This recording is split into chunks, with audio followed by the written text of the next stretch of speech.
So I think we're probably all right. Okay. All right. Laura, Steve. Please join us for the Pledge of Allegiance. Pledge allegiance to the flag of the United States of America and to the republic for which it stands, one nation, under God, indivisible, with liberty and justice for all.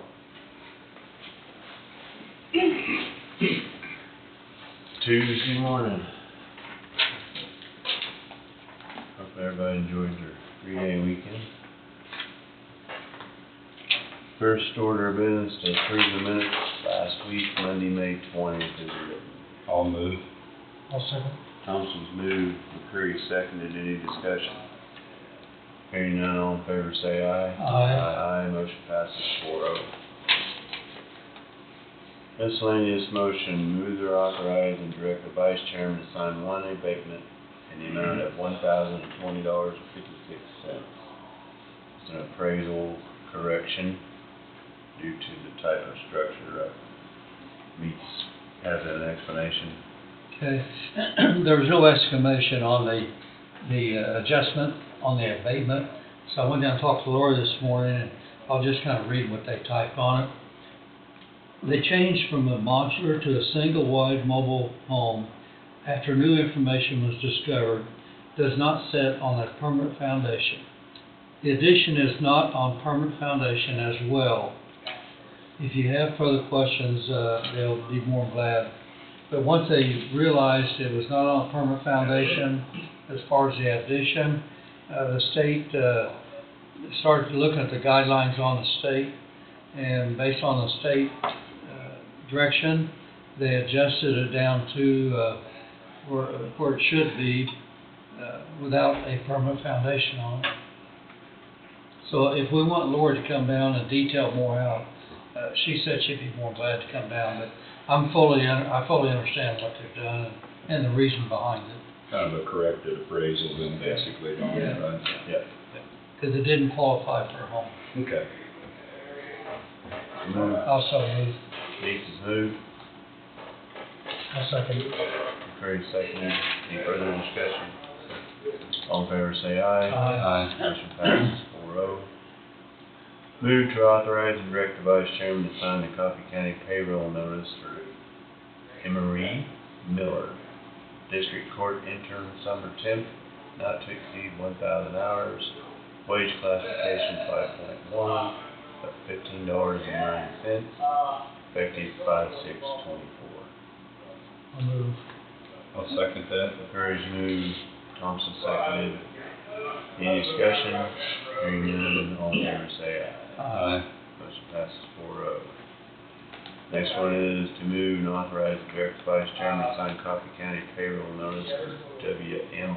Tweet, Sheriff's Office, Deputy Sergeant promotion, step change, and grade change, wage classification from 47 to 55-1, from $24.19 to $26.23, effective 5/18.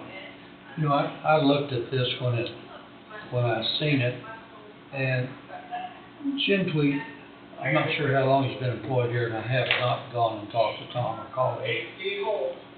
Jim's probably been here 6-7 months, and so this is a pretty quick adjustment in his wages. But the other side of it is, he was a highway patrol trooper for 30 years, so he brings a huge amount of experience, huge amount of what he can do for this county.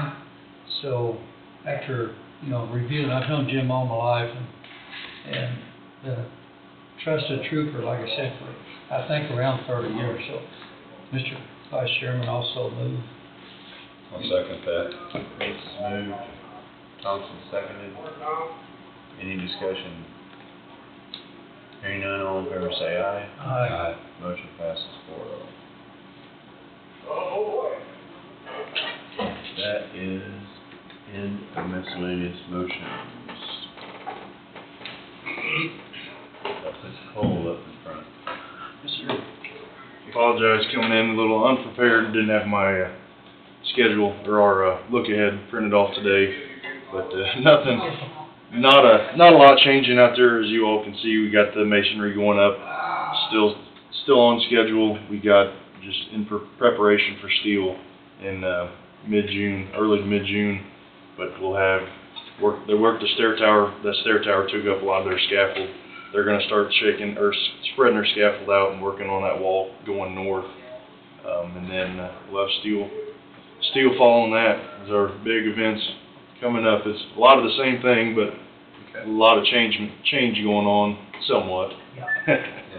Hopefully there's 3 or 4 doors that's getting bricked in this morning, so. Yes, sir. They're slowly but surely. It seems there's a lot of block going in. You can only lay them one at a time, but I bet that's a slow process, get all those doors stapled or they have, anchored down where they can't move. And I think the security frames, I think have 2 or 3 Tapcons each side in the slab, and then they got all their braces or their clips as you go up and laid in the block. You're pretty stout. Pretty secure door. They're pretty heavy frames as they are, but yeah, pretty stout. Blocks lay into them just a little bit, hold them in place, or help hold them in place, and grouted full, and hopefully plan is to never move, never have to come out. Right. looks like things are happening, so. That tower, like I mentioned before, our meeting, that tower, I didn't figure to be 30 feet in the air. Hopefully, well, by the end of, pretty close to the end of the month, start of start of June, we'll have about half of it 30 foot up, and then the other half will be a few weeks to a month after that. We'll have a 30-foot divider wall. You won't be able to see the school from here. But big step. That's gonna open a lot of things up. Very good. It'll be something different than what we've seen here in Gulf County, so interesting to see how it's progressing. Yeah, I'm excited.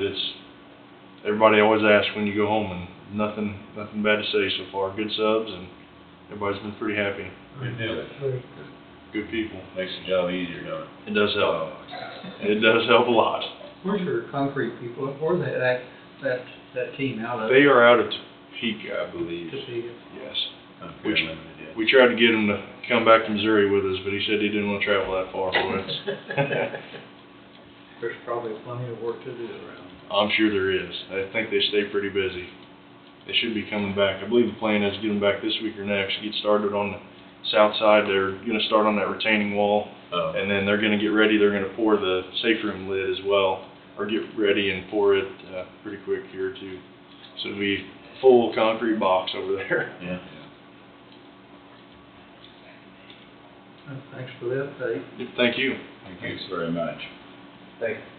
See you later. See you in a little bit. What are you up to, Tom? It's Monday, isn't it? It's always Monday when you start out the week. Yeah, it don't matter. Every day can be a Monday someday. Yeah. So, hindsight being what it is, I should ask these executive sessions to be sort of in. But, it is what it is, so, need a motion to enter executive session, discuss non-elected personnel, with Bobby Skipper and the Board of Commissioners for 20 minutes. I'll so move. I'll second that. Beach move, Thompson second. Any discussion? Hearing none, all in favor say aye. Aye. Motion passes 4-0. We will enter at 9:12. For 20 minutes.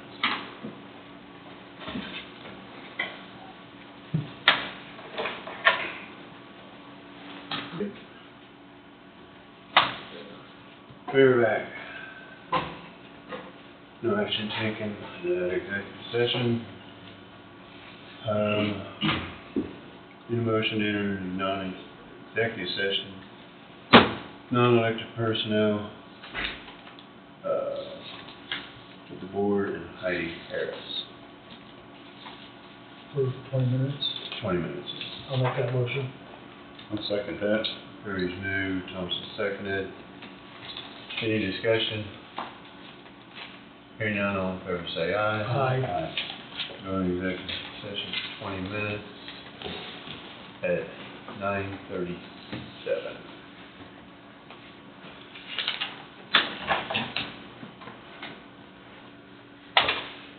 Oh, I'm sorry. I saw you. I was checking it the other day and I saw you. Really? Yep.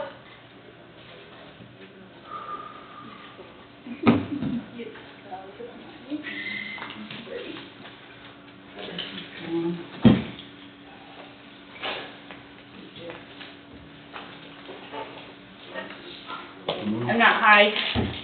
Hi. Morning.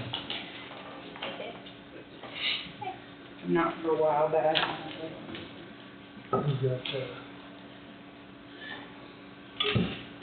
You got Amber next time?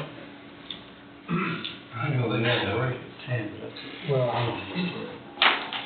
I'm just saying you got Amber up next, right? Yeah.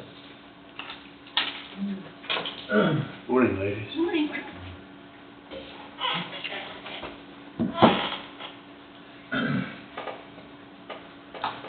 So we are back.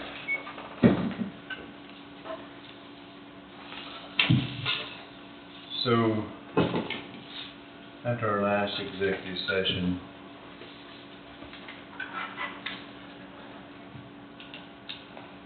we're gonna run a little bit behind here.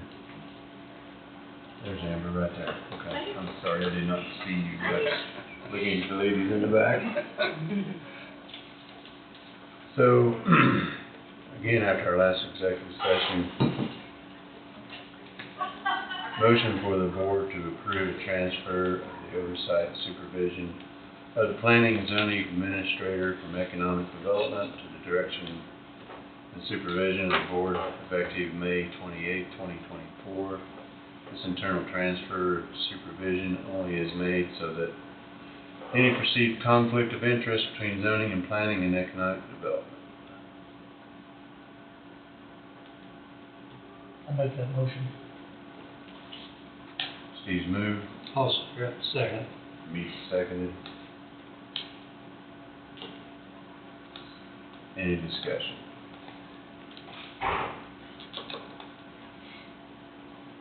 I guess the talking point on that would be not to make a zoning administrator, department head, no claim changes being made at this time with this transfer of oversight.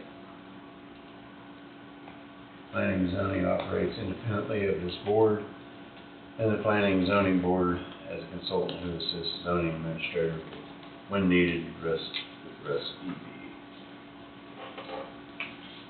So that'd be the only points on that, just for clarification, transparency. What about the move itself? Does that need to be from one location to the other? I don't think that's an issue. Okay. To switch offices that you had, because I know the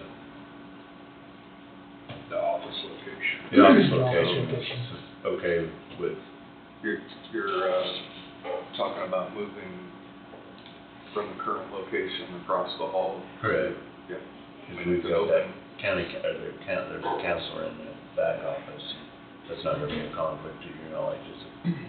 No, it's intensive probation. They're here 2 or 3 times a week, so I don't think it'll be an issue. Okay. So I need to finish out that first motion. If there's no more discussion, all in favor say aye. Aye. Motion passes 4-0. Now we need a motion for the board to approve and authorizing the vice chairman to sign revised table of organization for the board of county commissioners, adding planning and zoning administrator to the oversight and direction of the board of supervision purposes only, effective May 28th. Everybody wants to see that, it's right there.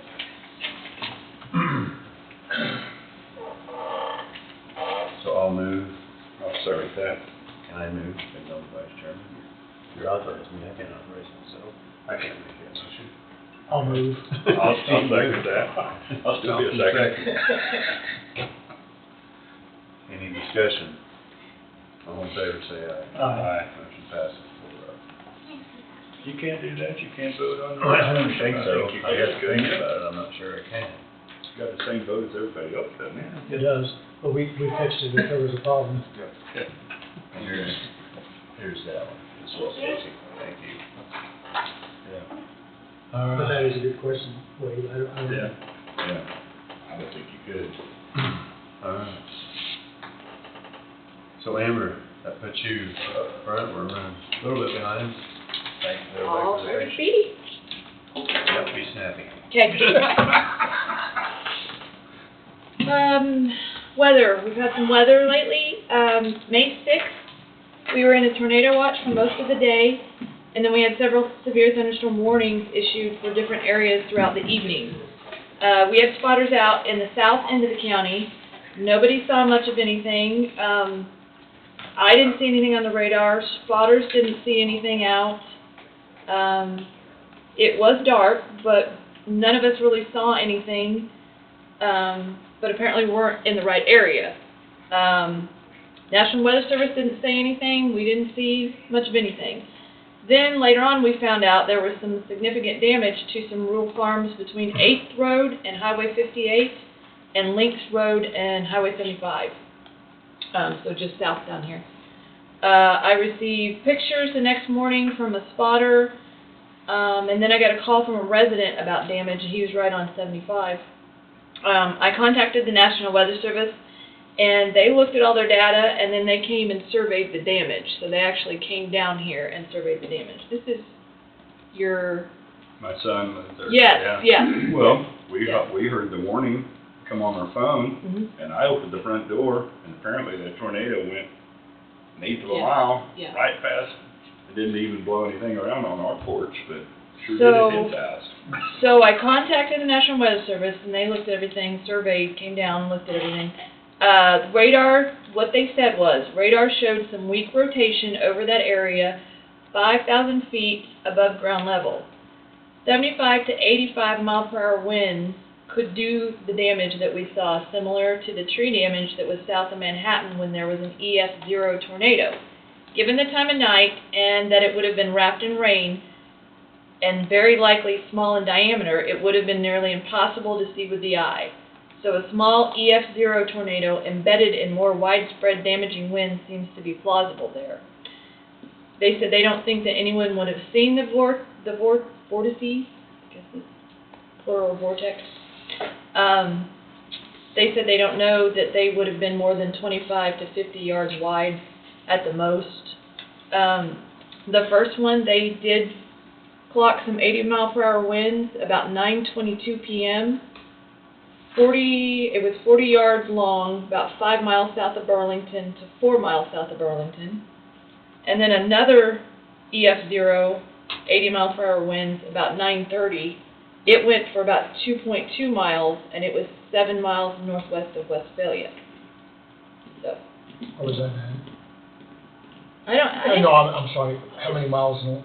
it was 2 miles long, and it was 7 miles northwest of And the Westphalia. only reason I ask is because Freddie Davis had some tree damage out there that it's, I don't think it hurt any of the house, but there was multiple trees down Yeah. around here. And that was on appeared to be- 22. Yeah, that appeared to be a narrow, Yeah, and we could see where it went through the creek yeah, and two I different times. had spotters straight south, and we shouldn't see anything. Yeah. So, there was that. We had our first tornado since I've been in office, so. And an EF0 is 65 to 85 mile per hour wind, so we were in that category. Otherwise, it wouldn't have been, Right. would have been just a storm. Then May 19th, we had a severe thunderstorm warning, which started to look like it was going to come straight over from Lyon and hit Lebo, but then it dipped down, went through New Strawn and Burlington. There were some power lines down from falling trees in Burlington, and then I believe that Waverly got some damage on that one too. We did. But it was just wind. For the May 6th storm and the May 19th storm, we did have the courthouse basement open for storm shelter. Then this Saturday, I don't know if anybody saw anything, but it was supposed to be the epic storm of the season.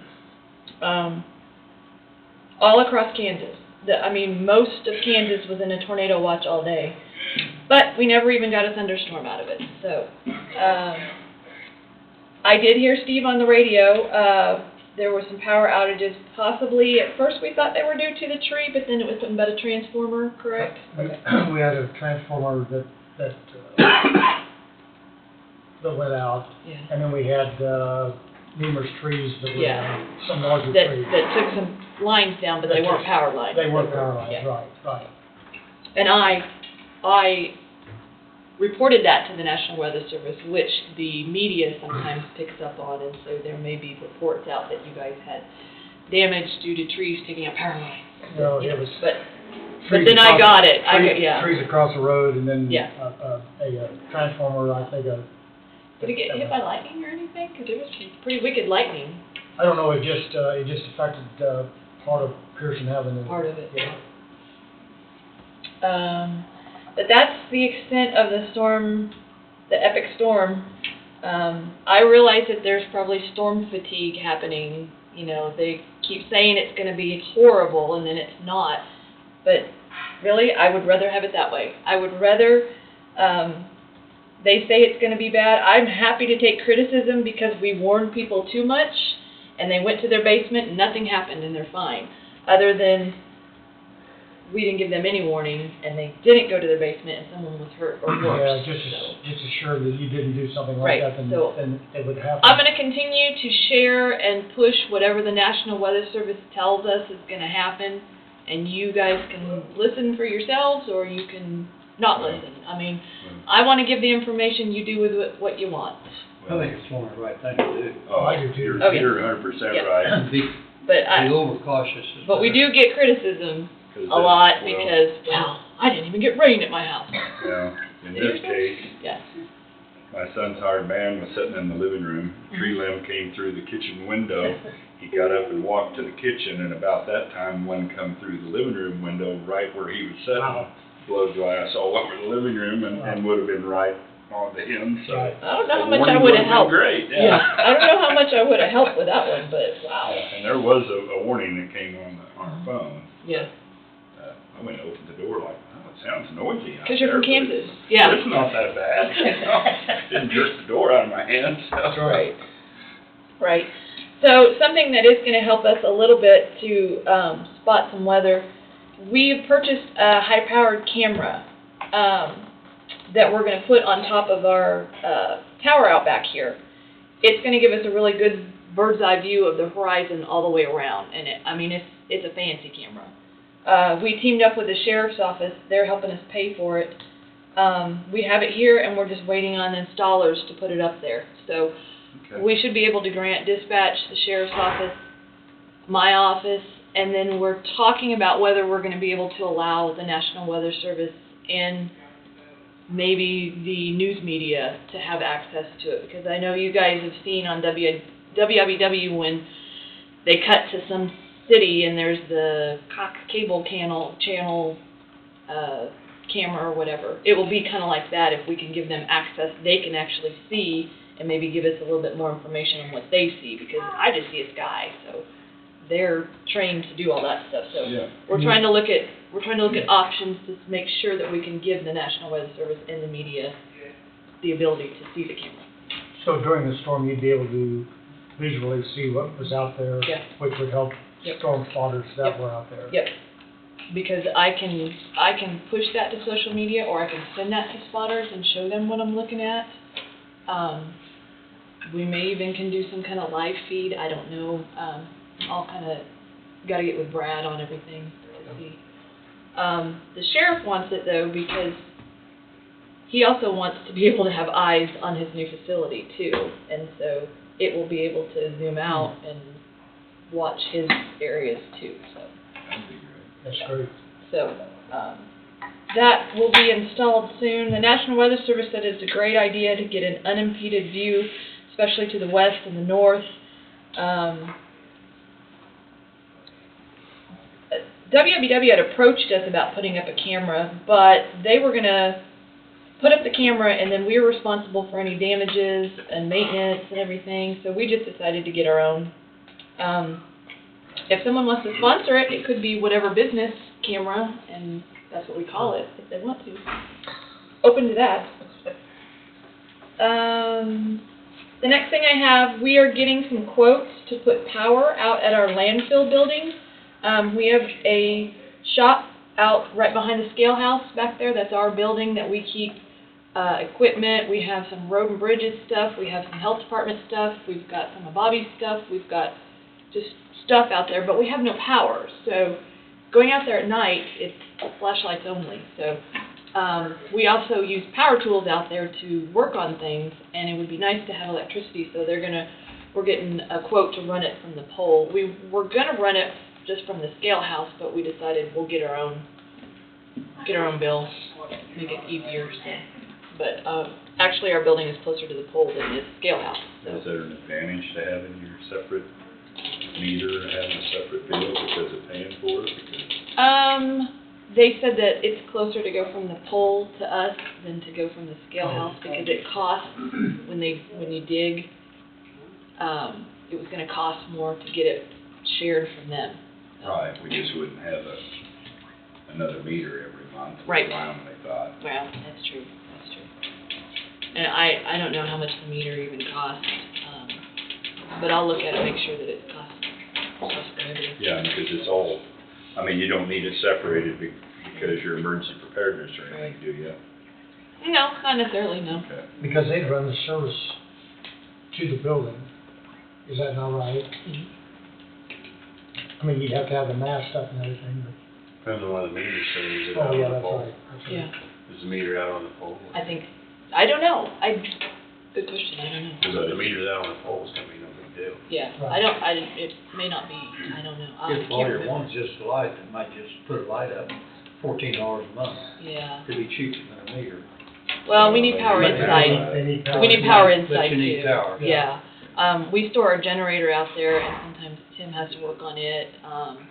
We've just got some other things out there that'd be nice to have And then power. you'd be able to put lights in the building. Yeah, Yeah. So because you, right now there's solar lights inside. so you probably don't have any purpose for having 240 in the building then? I mean, Not really, no. 120's Just 120 is fine. adequate. I Mhm. mean, Yeah. I think you could trench a wire and not be too expensive. But Yeah, we'll see.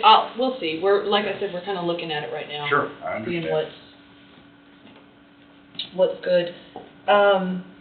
I told you last time that we've got proposals for towers from Motorola, but Scott and Martin have so many questions and so many things they want to get clarified. They're still working with Motorola, and then Scott will come back with me and we'll have numbers for all that to make sure that we're setting back enough money to cover what we need. Other than that, it's been meetings with some more meetings, and sprinkled in with some Zooms and webinars, so that's about all I've got. Do you guys have any questions or comments? You know, this camera you're talking about setting Uh-huh. up to take pictures all the way around? Mm-hmm. You know, you get into a heavy rainstorm, you don't see it 100 yards. Do the cameras penetrate that for 4 or 5 miles where you? It just depends on Visibility is zero. It just depends on where the rain's at, if it's here or if it's there. I haven't really seen any of the cameras during rain. I usually see them looking at rain, so we don't know yet. We'll find out. I The guess. biggest problem with spotters is that you're looking through the storm itself, Mhm. whereas the camera should be able to Be a little higher. just be higher and be able to get a little more visibility. Yeah, it'll be able to see over in the other counties what's coming, Right. whereas sometimes we can't see that as well. Because as far as the weather spotters, it would be helpful to be able to say, Yeah. and request what's being seen Yeah. out there. Yep. Because a lot of times you don't know where to place yourself. Mhm. That's exactly true. I can see that. That's a big problem. You just don't see the storm, I mean, and you never get called out in the daytime, it's always, well, kidding. Yeah. It's always at night. It's usually at night Yeah. when we can't see much of anything until the lightning hits. Right. Then you can see, it's right there. Right. So, yep. Okay, Okay. That's all I have for you guys. Thanks, Howard. Thank you. thank you. Thanks, Amber.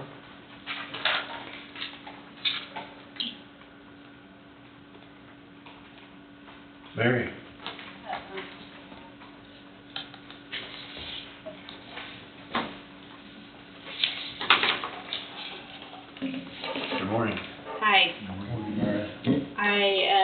some branch directors and board members with me. I've got Christy from Waverly, Vanessa from Leroy, and Colleen is our new director at Gridley. And then Jane is, Rolf is one of our board members, and Liz Collins is our board member. Welcome. Okay, so I brought you my budget this morning, and I prepared something to say. I'm gonna try to not be nervous and read it to you, so. No need to be nervous. Okay, so there's dozens of economic impact studies from across the country that show that libraries build strong communities.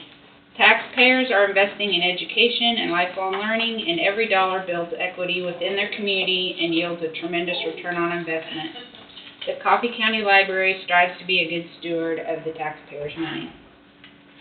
We're very fortunate to have great facilities in each community.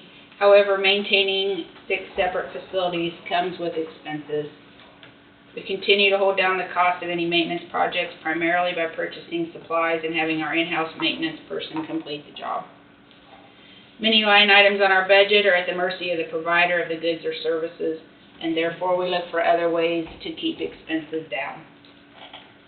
We continue to complete capital outlay projects at each branch, and the project list is updated and prioritized every year. And we try to stretch that budget if possible by seeking out grants. So we have a new roof at Leroy, we have new carpeting at Lebo coming in August, and we have new air conditioning units in Waverly. Those are our 3 biggest projects this year. Even more than the physical buildings, we value our employees. By keeping our salaries and benefits competitive, we can attract and retain good employees.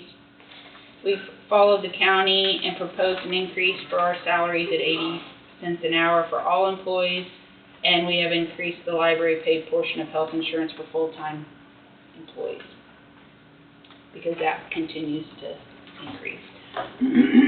Coffee County Library is evolving and continually strives to serve the needs of our patrons even as the people and needs change. One example of that would be our Library of Things and the Coffee County Reads Together program. The Library of Things collection includes items that can be checked out, including things you might want to try before you buy or one-time use items. And the Coffee County Reads Together program is a once-a-year program where a book is selected and we encourage citizens countywide to read it. This allows patrons to read the story for themselves and also share the perspective with friends or neighbors in their community. We've done that for 2 years, and it's been popular this last year. It just keeps gaining popularity. We continue to be the community hub in each of our towns despite our continued increase in electronic use. This is reflected in our program attendance and our door count. We also see the value in collaborating and supporting our respective schools through internships, programming, material, and interlibrary loan. We take a lot of pride in our collaboration efforts with the schools. In conclusion, this is my last budget proposal on behalf of the library since I'm retiring in December, and it seems like my time as administrator has gone by fast, and I've definitely learned a lot. However, I've known since 1999 when I started at the Lebo branch that all the library branches are essential to the citizens of Coffee County and will continue to be as the county grows.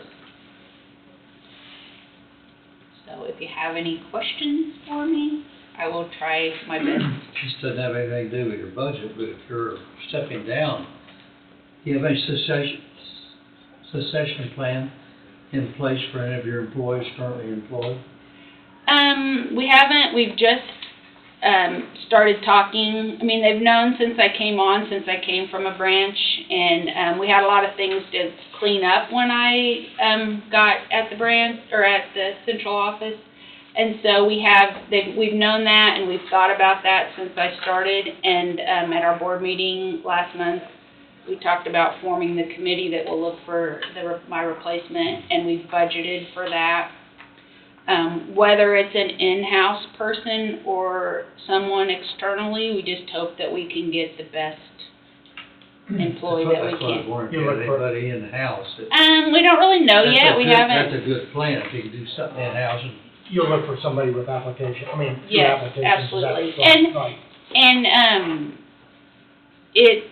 it's a very different position than a branch director position because it's so much more, financial, budgeting and human relations and invoicing, you know, it's a completely, not completely, I don't mean that out of any disrespect for any branch director, but No. it's a very different position than a branch director Right, sure. position. Right. Not that they couldn't learn it just like I could, because they could.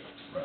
But we do hope to advertise, and we hope that we, increased our salaries to be competitive and to attract, Good the applicants, right, yeah. yes, to have a good applicant pool. And we feel like we really have. Our turnover hasn't been quite as much. It'll make our, with this 80-cent increase, it benefits our part-time employees the most, although it still gives the full-time employee, a raise as well. But, we've seen a lower turnover in our part-time employees, and we like to think, it's competitive and we're attracting a better pool, to choose from. And so our lowest, paid employee will be at $14 an hour. They're at $13.20, and we currently have like one opening. I see your door counts went up about 14,000 in a year. I mean, what brings them in? I mean, What brings them into our branches? Yeah. I mean, to get that kind of an increase in count. It's gradually, you guys can say anything you want to add to it, but it's gradually just increased since COVID. Oh, okay. COVID went way down, but we really do, we did a survey, we try to strive to find what brings them through the door. We've done free lunch, we serve adults, we serve kids, we have really strong programming. We have Wi-Fi printers where people don't maintain their printer at home because it's expensive. They're coming in to just print off the Amazon return label. I mean, it's the whole gamut of, it's just, people are just coming in. Money's tight, and they're looking for ways to Sure. free, that entertainment or that service that we provide. Do you guys have any other thing you want to add to that as far as what brings people through the door? Yeah, I think going back to the school, so like we have multiple classes come in multiple times a month, and that's the whole elementary school. So they're coming in, that is something new for us, so I know that's been a tremendous increase for Grizzly alone. Yeah. And I know Leroy's doing a lot Yeah, there. we currently get the middle school from Leroy at least twice, maybe 3 times a month, and then some of the high school students as well pretty regularly, So is acting that, as their library. so does that correlate then with the attendance? Yeah. At programs? It's any person that comes through the door. I see. Well, yeah, and as they're serving the school students, they're bringing, we have an account where they can check out to the teacher so that every child is able to check out, even if their account is blocked from, Whatever. for whatever reason, like if they have a lost item, but. As far as programming goes and some of those numbers growing, we are always trying to find the new things people want to do. We are always expanding what programs, when I was a kid going to the library, this program, it is drastically different now than it was 20 years ago. And so we're just always trying to provide the next thing or something that keeps, especially the students, out of getting in trouble and finding something at the library to do. But we've got great adult programming. We're just always trying, and we've got great staff members that are always actively making the library a better place to be. And so. Well, it just looks like the numbers reflect that too. So your budget request shows $75,000, only approximately 5%. So And our you're employee. doing all this and controlling expenses, so that speaks well for you. And our employee expense, the employee line item is higher, but the wage increase, the, insurance increase, capers went up, I mean, it just, Personnel services, though, is only up 36,000, that's only 3%. So, Just the cost of doing business is going up. yeah. it is, it's, yeah. It's- And you know, even capital outlay, you know, you think like, well, you know, the new roof at Leroy's, 25,000, the new carpet at Lebanon, 25, I mean, it just goes, you know, And it then you just. said air conditioning at Waverly, is that right? New air conditioning. What is that, 1 unit, 2 units? And I think it's 3. You remember, 3 Christie, is it 3 units at Waverly? Yes, and we, bid that out, and we got, Mark Harris, is that his name? Oh, okay. Yeah, Mark's doing it. Very good. So, Thanks for running. thank you. Thank you so much. I think a lot of people, or at least, we've got the internet, so you know, a lot of people's first impression might be, well, what do people do at the library? Yeah. Because most people have the internet available to them at home, but, you do a lot of other things. Yeah. So, And a lot of people have devices, but they may not have internet, you know, so they're coming with their device to use it at the library. right. Well, thank you all We do very a lot much for different things. for what you do. You do a good All job. right, thank you. All right, anything else? I don't have anything. Good. Good presentation. Yeah. Thank you. I Thank need you. to be nervous at all. You did good. Okay, yeah. And sorry Thank to you. hear you leaving. but, you know, life's about change. Yeah, it is, and we'll find somebody good. Yeah. Thank you. Thank you. Thank you. Thanks for all you guys for coming. Thank you. Take Thanks care. for coming. Thank you. Take care. That's not outline. No. No, not at all. No, normally budget time here, with everything that's been going on as of late, you know, since COVID, that's like minimal in comparison to what I was expecting. Yeah. Yeah, and what we may be looking at in a lot of other areas, and I'm not saying they're wrong either, because they're also.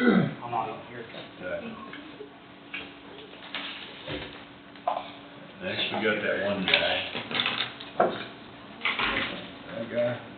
sheriff's office. Are you gonna speak, or are you gonna let somebody else do the talking for once? I'd like to introduce Lauren Hull, if you haven't met Lauren, Well, good morning. Good morning. The sheriff's office this year is hosting a fundraiser for Special Olympics. It's part of the Law Enforcement Torch Run campaign. It's my understanding they've participated in the past in conglomeration with other counties, but this year we're just kind of doing our own thing at the Coffee County Fair on July 26th. There's some information about it. What we're doing is a Heroes Poll, which is where teams will sign up, and the team has to fundraise at least $100 to participate to pull the SRT vehicle, the Bear. And our hope is that it raises a lot of money for Special Olympics. We understand that not everybody will want to pull the Bear, but we still want to make sure to raise enough funds to make it worth Special Olympics time for local athletes and state athletes. So we're taking free will donations and going to businesses in the county and asking for donations. Tom's also generously agreed to be part of a dump tank during the fair. So he'll bring he'll your be money, getting. boys, just bring your money. I was just gonna ask, Sheriff, if you were actually going to be there, is that right? Sir, I'm gonna be in the dump tank, bring your money. So we're here to ask you if you'd kick off the fundraiser by donating to the cause. He puts on the dump tank like some people said on top. They want me away from the pole, so they put me in the dump tank, yeah. I didn't mean that to be negative. If you've never been to Special Olympics, and I've been to several, Yeah, I'm sure you it's, have. Sure you have. it's pretty enlightening. Yes, it is. These individuals are just ecstatic to be there, they're having a blast, they're just, you know.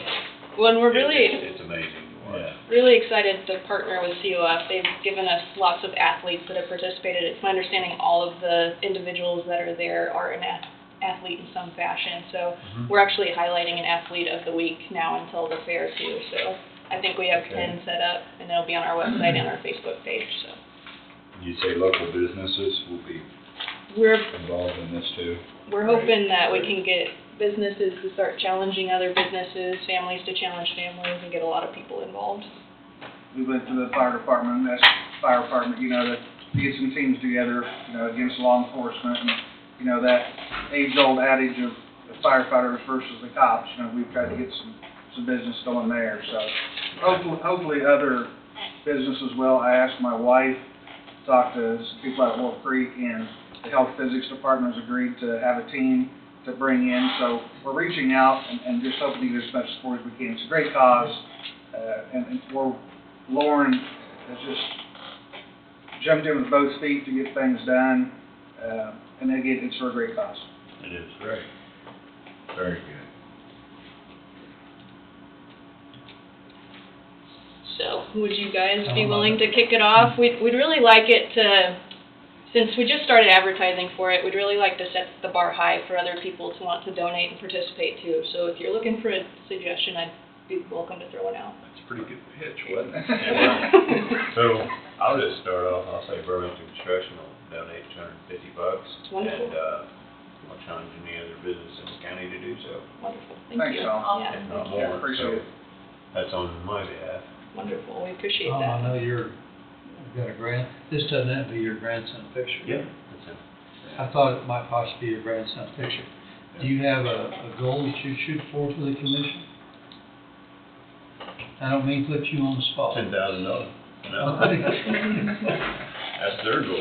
That is our goal, yeah. I was thinking something like a 3,000. I mean, that's Should just. somebody make a motion? I mean, I'd make a motion to do 3,000. Well, what we do for the honor flight is what, 2,500? That's what I was thinking. I think we couldn't did remember, I 3,000 couldn't last remember if it's 2,500 or 3,000, 2,500. but I would make a motion to do 3,000. I'll second. Courage made a motion to do 3,000. Keith is seconded. Any discussion other than where it's coming from? We got to pull it from somewhere.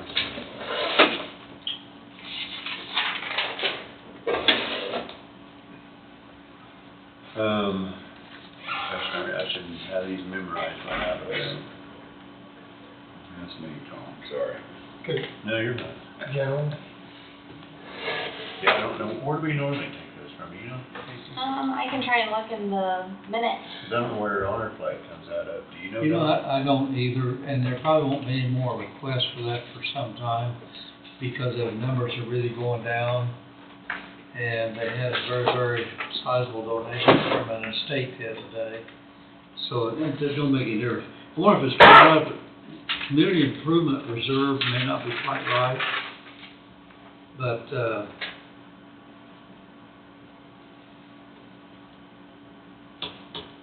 And we could What is- have Casey look it up, but Well, that motion in 2023 didn't say where it came from, but I can ask Jessica real quick and she might be able to pull it up. Maybe we can pull out of the general for now and transfer it if we have to Yeah, later. yeah. Yeah. we do that. Maybe she knows right quick. Yeah. Other than just find out where we're gonna get it from, I guess. the $10,000 or whatever you raise, whether it's gonna be 8 or 10 or 15, where's those funds go to? It's They gonna to go. the individual. It's going to go directly to Special Olympics Kansas. We're going to accept, like, this donation should be made to Special Olympics Kansas, but we'll take it in our office, and we're working directly with them to get it to where it needs to be dispersed throughout the That's state. where we'll So, be dispersed from. then. yeah. Does any of the funds goes to our handicapped individuals as when they run a race or? Right, yeah, so Participate it's not just, it's the cost to hold the event, it's the cost to get kids, the resources, or kids, individuals, the resources they need to be able to participate in any activities that go on throughout the year that may not be directly related to Special Olympics. Major events, but smaller ones throughout, yeah. It's one of those deals, there's no way to put a value on it, Steve. Oh, yeah, I agree. No way. It's a good project. Came out of courthouse general. Yep. Okay. So McCurry's moved, Meeks seconded, am I correct? I believe so. And $3,000 from courthouse general, all in favor say aye. Aye. Thank you guys very much. Thank you, gentlemen. Okay. Appreciate it. Thank I'll you. just, match Mr. Hugan's, I'll do the same thing, $250 for Thompson and Sons. Okay, would you guys What's that? like any, like a paper form or anything to get to you? Or do you need anything to be able to pay that out as a donation?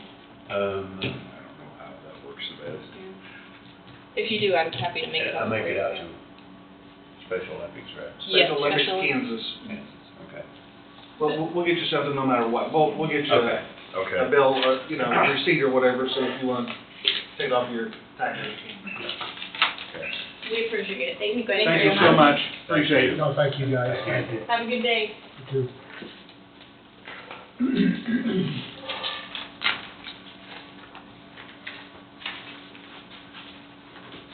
Anybody need a break? I'm good. Okay. I'm all right, Tom. So if you want, We're back on track, Mr. Durst. You're 4 minutes ahead, actually. Well, that's true. That's why I asked if anybody wanted a break. We could just put you up another 10, 15 minutes. How you doing, Ryan? Not bad, how are you guys? Okay.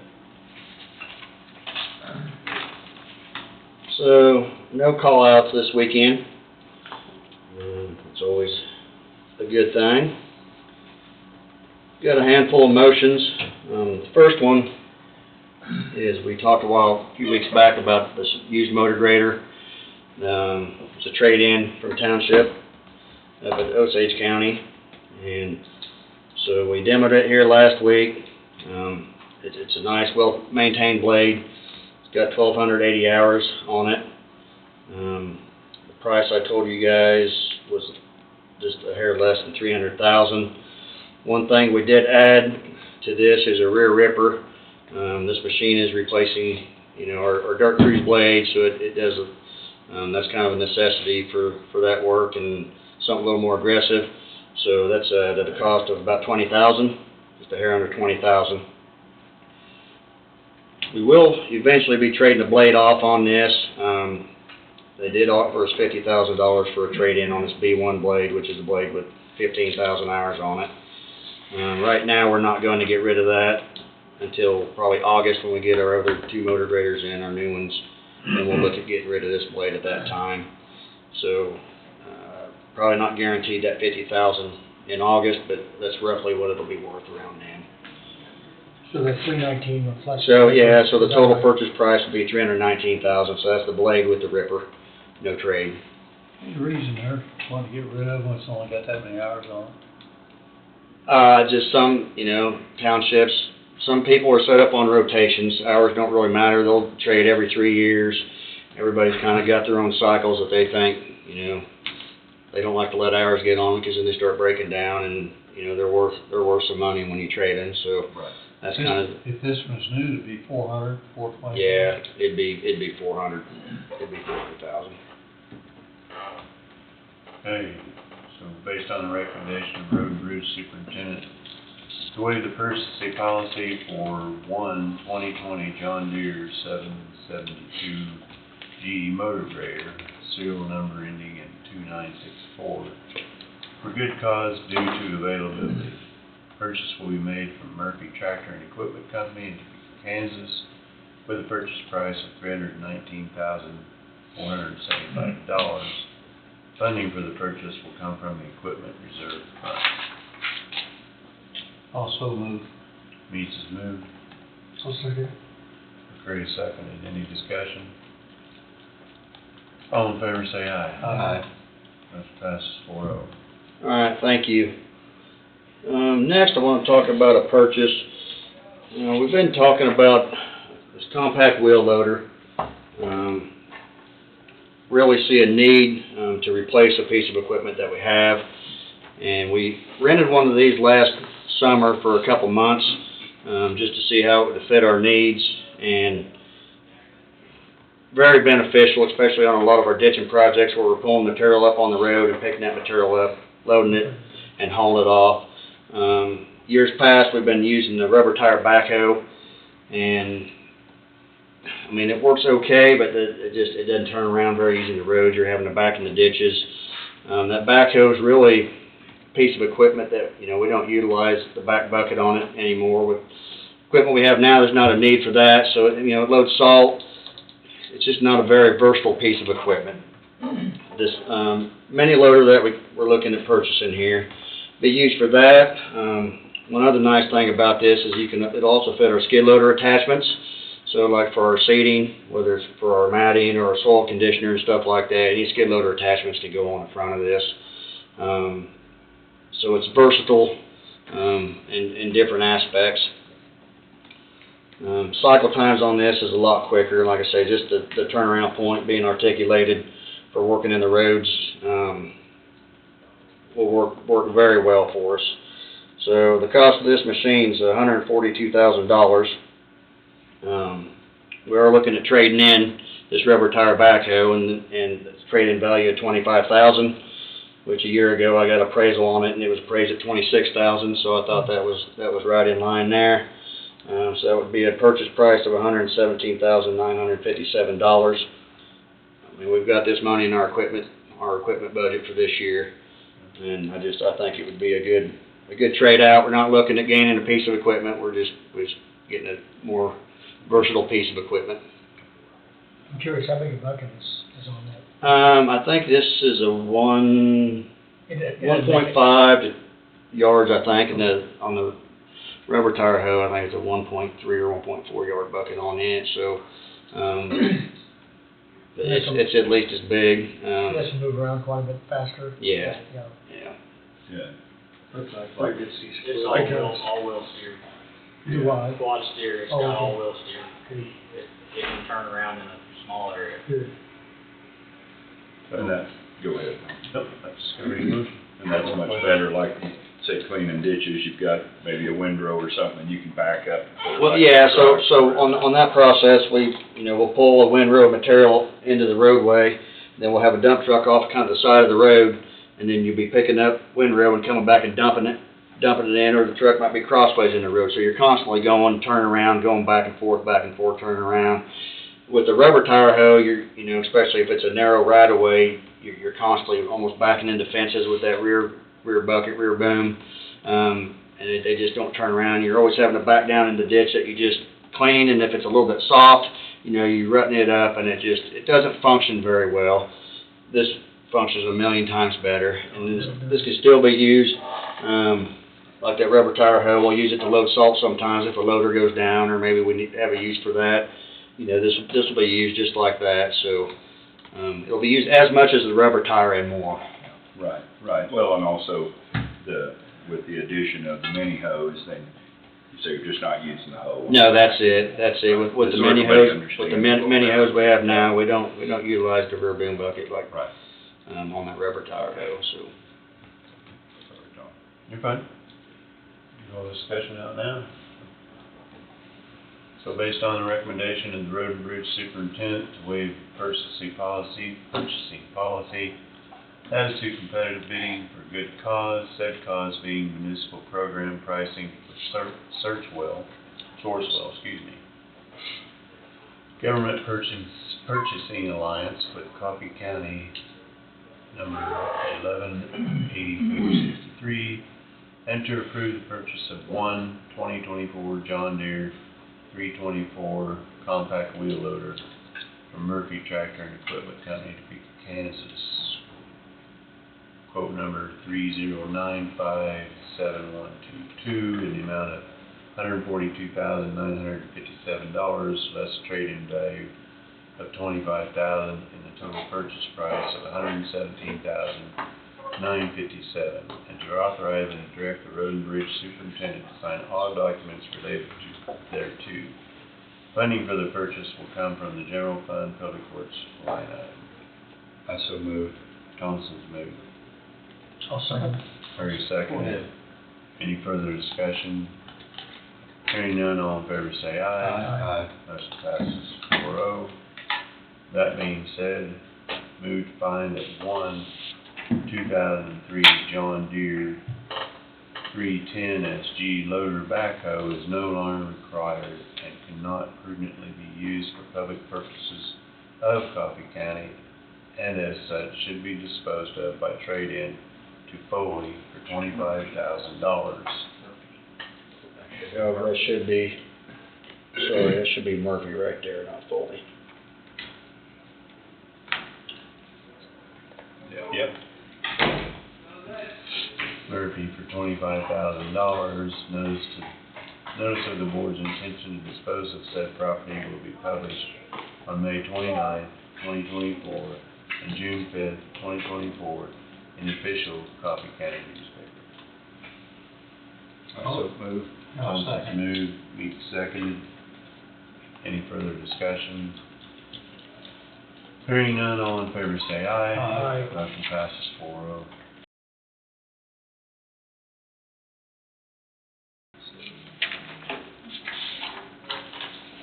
Next, I've got a couple CP2s. This first one's for Adam Moore. He got his CDL here last week, so just kind of for our, what we do, you know, when they get their CDL, we'll give them a step bump. So, I assumed that's what that was about. yeah. So move to authorize and direct the vice chairman to sign CP2 for Adam Moore, heavy equipment operator, highway, step change from classification 3503 to 3504, wage 2105 to 2143, effective 5/28/24. Also move. Meets move. I'll second. Curry seconded. Any discussion? Hearing none, all in favor say aye. Aye. Motion passes 4-0. Alright, thank you. And then another CP2, this will be for Hunter Riley, summer help for the asphalt crew. I believe this should have us full up for summer help I'm gonna this ask year. you if that's still. Yeah, that's good, because I know like last year, I think we had 6 last year, we're a couple short. The year before, I think we were even less than that, so yeah, it's nice to have some good summer help on board for us. Move to authorize and direct the vice chairman to sign the CP2 for Hunter Riley, summer help, labor crew member, highway wage classification 501, wage of $15.09, effective 5/28/2024, number of hours worked not to exceed 560. I'll move. Thompson's moved, I'll second. McCurry seconded.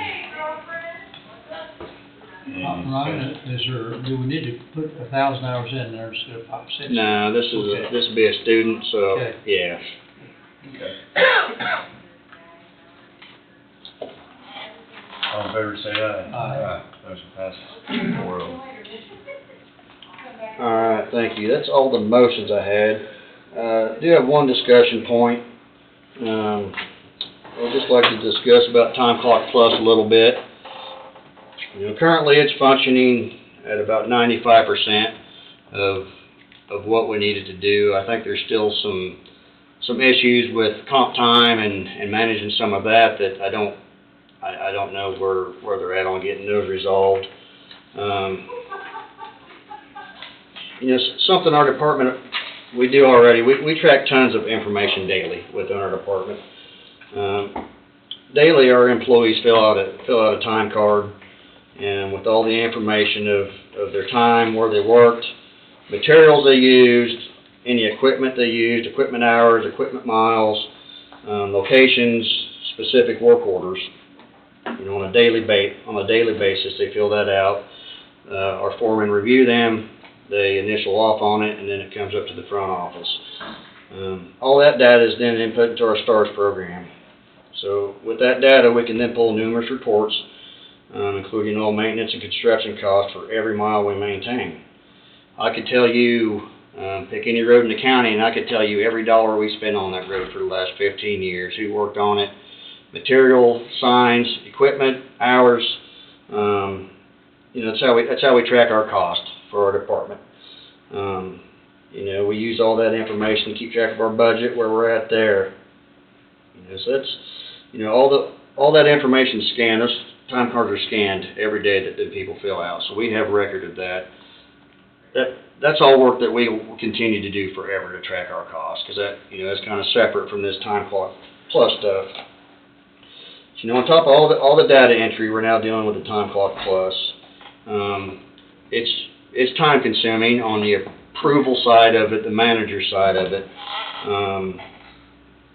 You know, we've stuck with using it since day one, even through the first 6 months when it was functioning at about 50% and was eating up a lot of our time then. You know, we've kind of stayed the course just to kind of see how things would get. You know, I think the last couple months, 3 months, you know, we've gotten a good feel on how much time it's going to take our department to manage with this. It's a lot of time for Adam, myself, and the office and the rest of the department.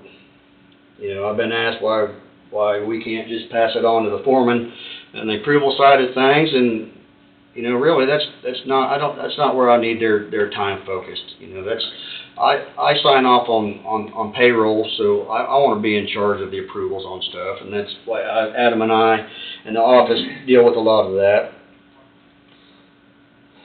You know, I'm not sure about other departments. It may be beneficial for some, but within my department with 50 employees, it's counterproductive, and I feel it's a waste of time. You know, currently, you know, I think all departments are doing paper and online.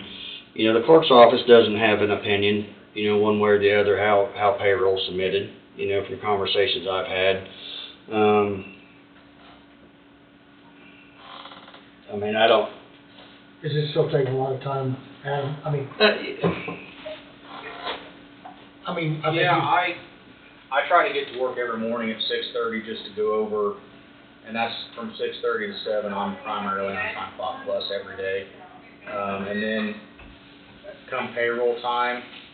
And Ryan, I didn't mean to... No, you're fine. I knew You're that fine, because that's a lot of that. You know, he spent a lot of time there, and then like go ahead with payroll time. Right. Yeah, I didn't mean to go around you, but I knew that Adam was... Yeah, go ahead. When payroll comes up, like the day before payroll, I will spend most of my day on Time Clock Plus straightening everything out. Simply because I know how much of a headache it is that payroll cuts off on this day, and then we've got a day or two to get everything ready. So those 2 or 3 days, the day before, and then the days up until the day we have to have everything up here, between Kenny, Ryan, and I, and some of Sadie, you know, I'm on there 6 to 8 hours a day sometimes, straightening stuff out and getting everything. At one point in time, you know, we have over 500 exceptions that just shows, you know, needs employee approval or manager approval or a time conflict or whatever it might be. So there's a lot of paper chasing. That's when we go back to our time cards and star and laserfish and check all that stuff off. So, I mean, just to be blunt, it's basically just a time clock system for us. I know you guys have been diligent in trying to make everything work for the last... Almost a year. Almost a year. It was May last year. Yeah, May last year was a year. When we started using it, and we have been diligent. You know, it's just the exception side of it. You know, because there's things like, you know, say somebody's off today, they work the rest of the week. Well, you know, so we have 8 hours of vacation pay for today. We'll say they wind up having to work extra hours later on in the week. Well, then you have to go back. We have to go back and edit that time. You know, for those extra hours, you have to fix the vacation time from 8 hours to 6 hours. You know, there's certain things that even in the numbers that you put in Time Clock Plus, and it won't. My office can't rectify it. It's got to be overridden up here. You know, there's days that, you know, we have a crew that knows that maybe they're going to work through lunch, so they clock in a different thing there.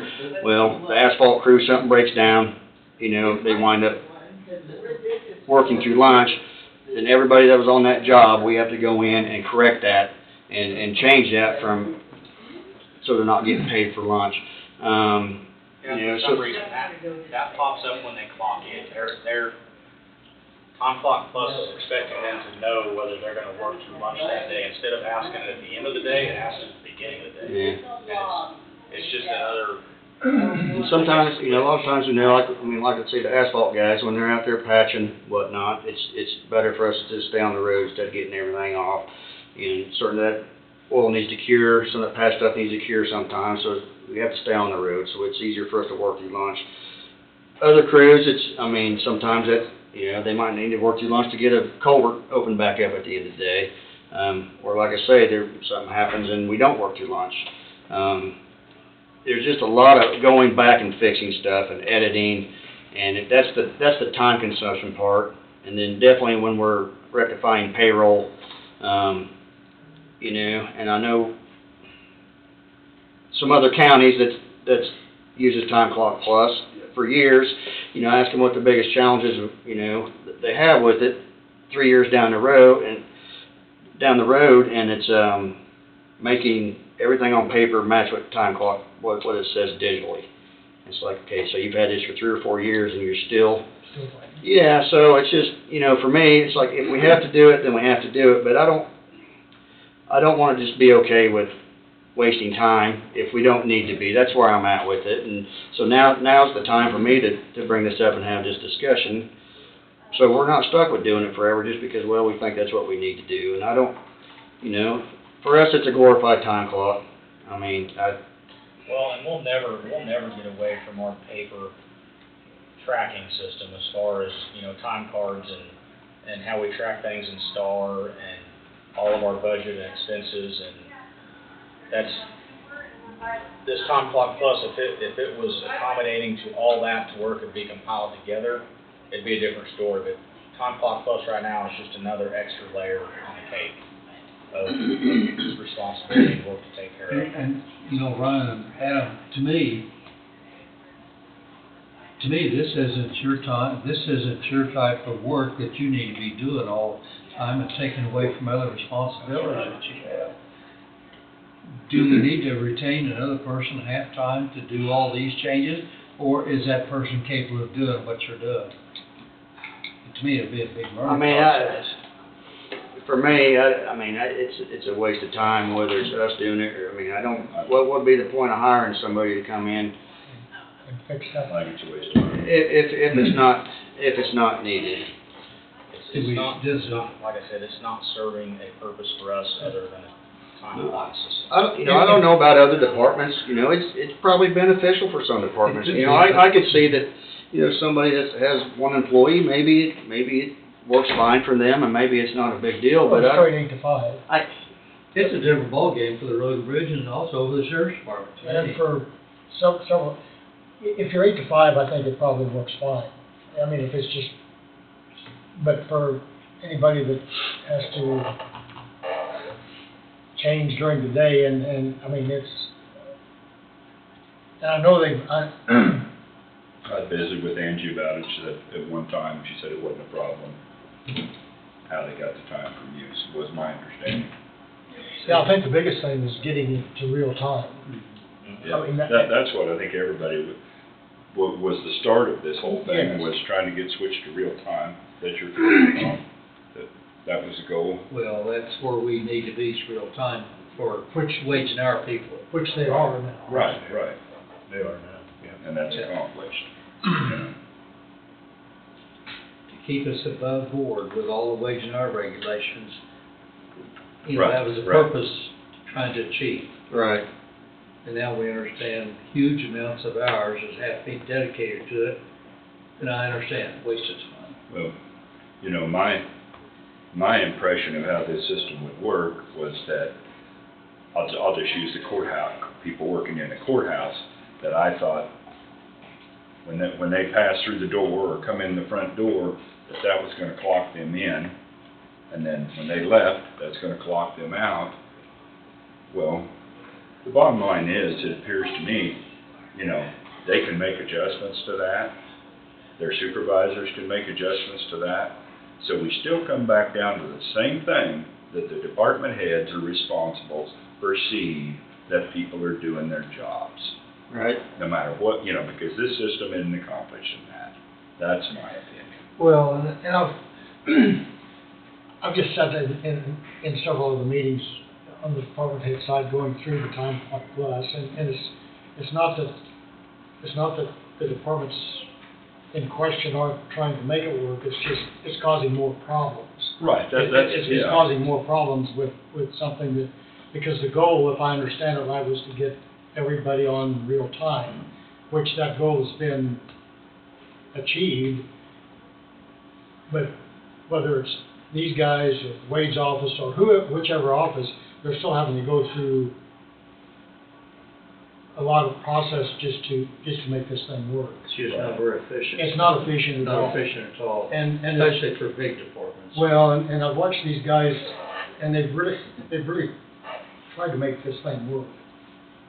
Yeah, and that's what the feedback I've got is that you guys, the department, has really applied yourselves to try to make this And we've work. been dedicated since day one. Right. Doing everything on our end to ensure that we could make it work to the best of our abilities. Yeah, I had the option to get off of it there for a while towards the middle end of last year, and I made the decision we're gonna stick with it, because otherwise we're gonna be starting back at square one, retraining. So we stuck with it the entire time, through all the modifications and changes and adjustments, and trying to get everything fixed. So bottom line, what are you asking? To not use this anymore in my department. I mean, it's extra work. We're doing the same thing on paper. We'll be turning in paper and doing both for who knows how long, Maybe not forever, but that's, up and starting January, we've done both ways for payroll, and, it was the same last month, and, I would think at some point maybe it would get past where you just have to do one, but I don't know. Well, in my opinion, is not have a knee-jerk reaction first of your request, I should say. We need to digest it, Yep. think about it, talk about it. Believe me, I can understand your frustration, and one of the things that went through my mind is the definition of insanity is to keep doing the same damn thing every day and expect a different result. It's not happening for you. So yeah, you probably are pulling your hair out. You can't spare a whole lot. Well, yeah. Getting A little bit there. But, do we need to ask Tom or timeshare to come in and see how other businesses are fixing it, or if there is a way? Well, that's not the issue. I That's not mean, the issue. it is functioning for my department at 95%. 60 hours. Yeah, I mean, and that 5% is the comp time module to it that, it doesn't track comp time, it doesn't show earned comp time correct, so that everything dealing with comp time is having to be manually done. Beyond that, it's still just the time consumption of everything else beyond that. Does the system work? Yes, it works, but There's just no benefit to us because it doesn't alleviate any of our other stuff we're already doing. On top of Taking several people's time, they could be doing something else, is what I'm hearing. I mean, there's nothing being produced beneficial by this time being spent on it. I mean, I guess I'm in favor of changing it now, but I don't know how everybody else feels. well, it's kind of like just be blunt on this one, it's kind of like everything else. So, well, if they don't have to do it, why do we have to do it? I So understand. you do it for all or none. That's where my mind is headed right now. Mhm. If you're And I gonna agree. let them do away with it, I mean, I don't think the sheriff's department's having any better luck. I don't know, I haven't heard as of late. Haven't heard anything. So, I don't know, is your department doing okay, or? I mean, I think to describe it orally is different than seeing it visually. My recollection is the goal behind Time Clocks Plus was sort of for some internal accountability, and I think department heads are who is responsible for that internal accountability. That's why they're in leadership positions, and I don't think a time clock in this instance can adequately address what that is. I think if Ryan has an issue with an employee, or Adam, they sit down and deal with it at a department level because nobody else knows what's going on. And I've said it before with my office, if there's an issue, then I need to be able to deal with it. But what people don't see is if I'm in court till 6 o'clock and I have an employee in court till 6 o'clock and they come in at 9, the optics are that, well, they're just blowing it off and they're coming in whenever they want. And that's not what's going on because they were here an extra hour. So that's why the department head needs to be the one who sort of manages the responsibility there. On the time clocks plus side of things, what you don't see unless you've actively dealt with it, you have all the approvals that are needed from the supervisor side, you have all the approvals that are needed from the employee side, and then when there are internal changes that need to be made, someone didn't clock in or out, or they left earlier, they went home sick, or they're taking sick time or vacation time, or a wellness day, or whatever that is, that has to all internally be entered in so it accurately reflects the time that was taken. And it's, so for me, last week I spent 4.5 hours matching up timesheets with what's in Time Clocks Plus, and then going in and changing and modifying to accurately reflect that time. When you have some of them that have split shifts, that time is, it's even more complicated than that. But ultimately, all that time has to be approved by a supervisor, and for you guys, it's multiplied by the number of employees you have, and then you have to make sure your employees are approving their time to make sure that adds up. And I'll go in and I'll have 50 to 200 and some, what do they call that? Approvals that have to be made. Somebody wants vacation time, they go into Time Clocks Plus, they say they want it for this day, and then you have to approve that. So it's a good system, but it's a lot of time to go in and manage that. And when you're comparing paper timesheets and then what's within the program, for me, we're still not to the point where that exactly matches up the way that it should. And if they're pulling the data in from Time Clocks Plus, and it doesn't match what's on your timesheet, then you have a whole other issue. In an ideal world, you would have the entire county or whatever organization is using Time Clocks Plus all adding it in within that system, and then it automatically pulls over, but that's not the system we have here, because it's never really matched up like a well-oiled machine, and I think that's part of the problem. And then if you shouldn't have to hire new employees to manage something. That's not the reason inefficient. it is, Yeah, that's not producing anything. So, after a year, I mean, you basically stated for your department alone, it's, 4 employees under you, and then takes you an extra day a month just to make things balance out, so to speak? I don't know, about a day, it takes a few hours. Be part of your day to spent trying to match things up. I don't know how other departments do it, but I go in and I have the employees, we sit down and we look at their timesheet and match that up with what's in Time Clocks Plus, and we find something, whether it be something that wasn't listed right in the timesheet. I mean, the timesheets I'm finding are more accurate than what's in Time Clocks Plus, because that's the hours that a lot of the employees are keeping track of. And Time Clocks Plus, whether they forget or don't enter that in the way that it's intended to, whether, I mean, it's unintentional, I'm having to go in and just match it up that way, and that timesheet ends up being more accurate, and then that's what I sign off on and send over to the clerk's office, just to make sure we're on the same page. So after a year, you feel it's any better than what it was? I mean, I'm better at You're better at it, it's just, I think system's not any better. The system got better in January. There was numerous problems. We brought those forward to Angie, and we decided it was time we were gonna go live, and that's when we really got a lot of those bugs and a lot of the stuff corrected.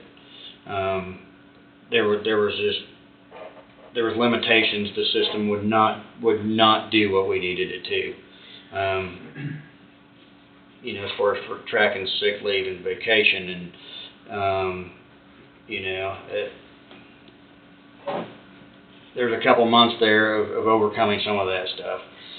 It is, yes, it's much better now than it was a year ago, or for the first 6 months, but we didn't really. It's still not efficient. Yeah, no. I think Angie and her office has worked very hard. Absolutely. To make it work. They've gone above and beyond, but They have. sometimes, like with Ryan and his department, when you're trying to put a square peg into a round hole, it's not gonna fit no matter how much you try. And I think that's what they're dealing with right now, because they have so many internal methods they track by, that now you're adding another layer to that that's taking extra time. And maybe, you know, for Road and Bridge and the sheriff, you do something different, and everybody else does the same thing. I don't wanna speak for everybody in this building, because maybe for others in the building, it's working great, and it may be something that needs to be considered on an individual basis. And for Road and Bridge and the sheriff, they do it a different way. Well, we've heard it many times here around here, I should say. I'm not meaning this in a bad way, but if they don't have to, we shouldn't have to. So therefore, that's where I'm at. It's all or none. Well, I think consistency in everything you guys deal with has to be looked at. I think a lot of times it makes sense, and there could be times it may not. You know, I know Lyon County, they have 3 departments that use time clock clause out of the county. Why the rest of them do or don't, I have no idea to that. You know, they're actually the exact opposite. I think it's their sheriff's office and Road and Bridge and emergency management. But I think they purchased that on their own. Yeah, I don't know, but so, I mean, you know, over there it makes sense for a couple departments. It doesn't make sense for the whole courthouse. So I would think though, if it takes Wade that much time, with 4 employees or 5, these other department heads, it's got 2 employees or 5 or 6 employees, they're gonna have the same extra time involved in it as Wade has.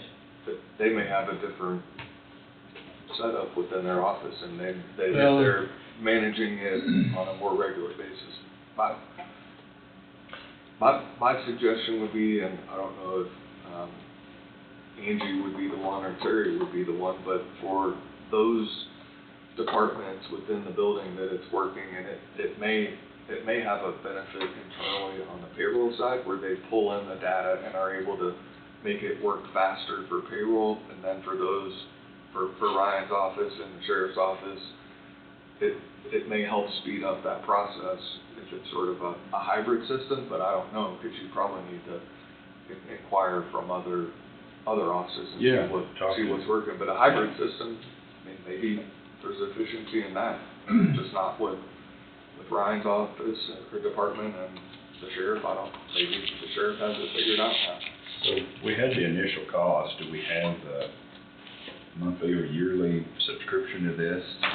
I don't know. That'd be something. I mean, That's a question I have. my point today was just to initialize some discussion here. Sure. On where we're at. So I really think the thing to do would be, you know, when Angie's back next week, and maybe some other department heads would have some interest in this, and have some more discussion, before there's any decisions made. Right. That's why I don't. Yeah, I agree. On an individual type deal, then, yeah. And you guys can kind of get a feel on what the feel is with departments on who it's working for or who it's not, or, you know, who it's still being a struggle for. I think Angie Strider takes care of it for the sheriff's department. I believe she would be someone that if she so desires, to come in and give us an update on how they're doing, if that would be appropriate. But I know she works pretty extensively with that. So. Angie and Aaron Angie and Aaron, Cat Card. primarily work on theirs. Okay. All right, well, appreciate it, appreciate the time. Okay. Thank you. Very good. That's all I got, unless you guys got anything. Brian, Mike and I talked a little bit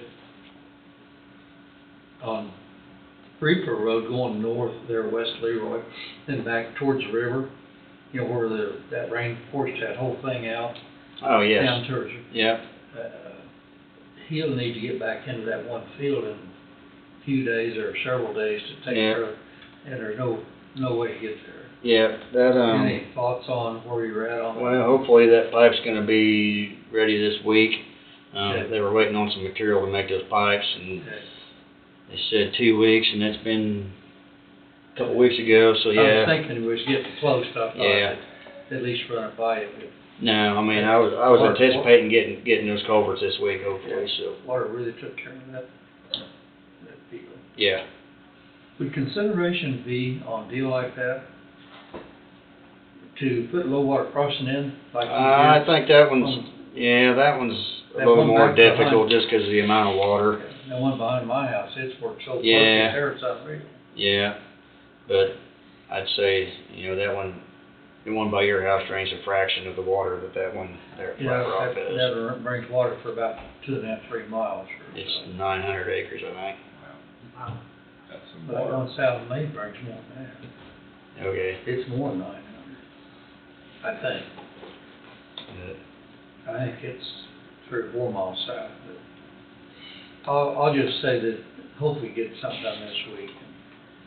Yeah, it won't get done this week, but if we get pipes this week, we can start on next week, so Okay. I can touch base Or with you can him. touch base with them. Yeah. Sounds good. All right. Thanks for All right, appreciate it. Thanks, guys.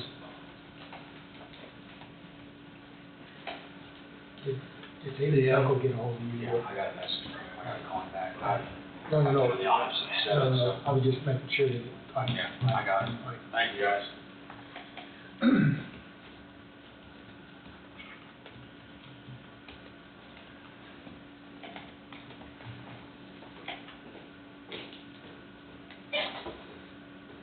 Sorry, I was reading over this change order number 8. I was trying to recollect. I already did that though, didn't I don't think that was done. I think that's the template for future. we? Okay. It's definitely a save for later then? This one, the one, change order number 8 was tabled because there will be, since this change order impacts or affects the salary portion, I think the idea was to wait until whatever is the revision there is going to be presented, because this would have been a credit of $4,066, or at least part of it, and that credit will probably go to the wayside. Okay. That's where we were on that. Okay. So all of the change orders and whatnot should all be up to date. Okay. The applications for payment are all up to date. We did that last week. I don't have anything new as far as change orders or applications for payment for today. Alright. Well, that is the end of the agenda. We got checks and vouchers yet today, and I got a few things to sign. So I guess we can do like round table now. If you got something, Wade. Couple different things. Number one, myself and the sheriff went out to the Bailey property and we cut on Sunday evening between the two of us. It took us just over 3 hours to mow that. Are we any closer with Bart and FFM on leasing or renting or? Yeah, there need to follow up with them. There's some proposed lease language that we're going back and forth on, and there are some revisions I need to get with their attorney about to see if they are okay with those changes, or if not, then might need to go in a different direction. And that's sort of where things are there. But that is actually on the list as well, so you just beat me to it. Didn't mean to sidetrack you there. No, it ties all into one. On the Bailey property, or the Vito property, I guess is what we'll call it now. That's a KSMC property. There was a tree that, I don't know whether it was struck by lightning or whatnot. There's a number of trees that are planted in the front yard there. And I didn't have a chainsaw with me, but next time I go, I'll take that tree down, and it's completely knocked over in the middle of it's completely knocked over. So also checked on the pool. It has enough water. It's running the right way. Pushed the pump, or not the pump, the filter, and it was running and operational.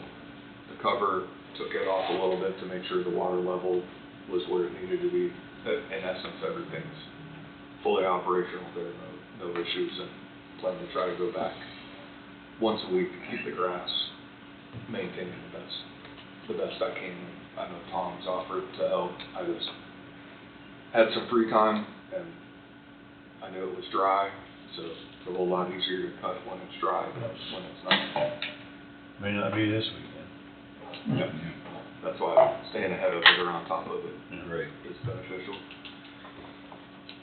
And the pool's checked, what, monthly? Is that right? Yeah.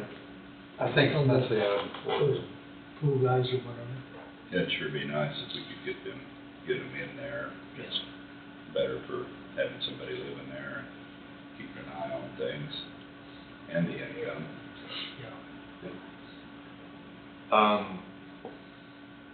I will be presenting, this is now planting a seed. I have a law student who just finished their second year of law school who, I've had an interview with them. They will have their temporary license, it's imminent. And with the temporary license, that means prior to finishing law school, they're able to actually practice law under the direction and supervision of an attorney who's licensed to practice.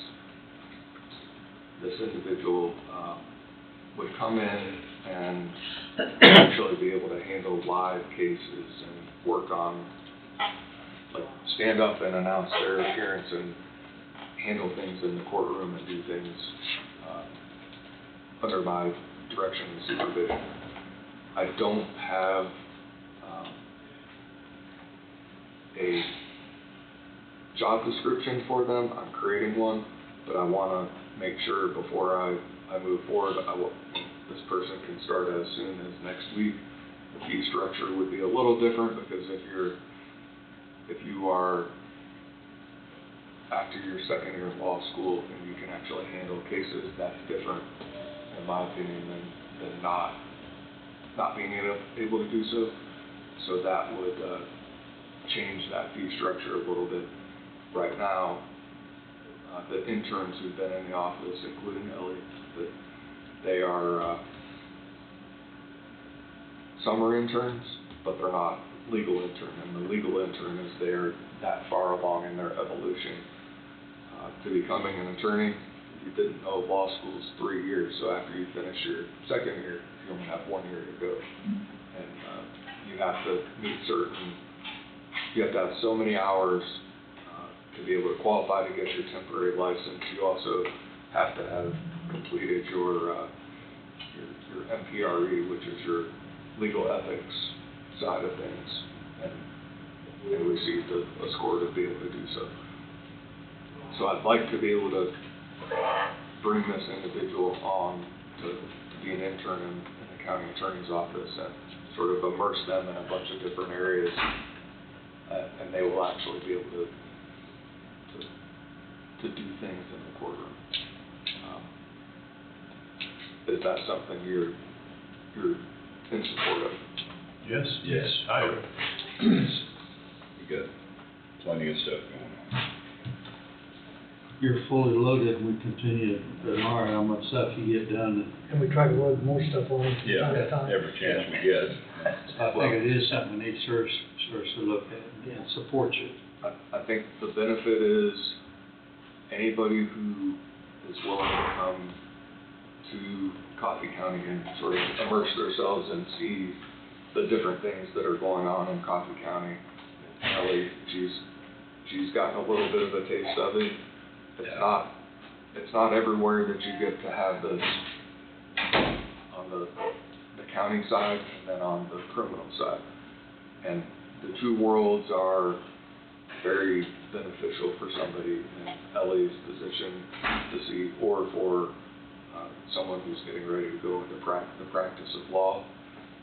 And as I've mentioned before, to be able to recruit, attract, recruit, whatever you want to call it, and retain.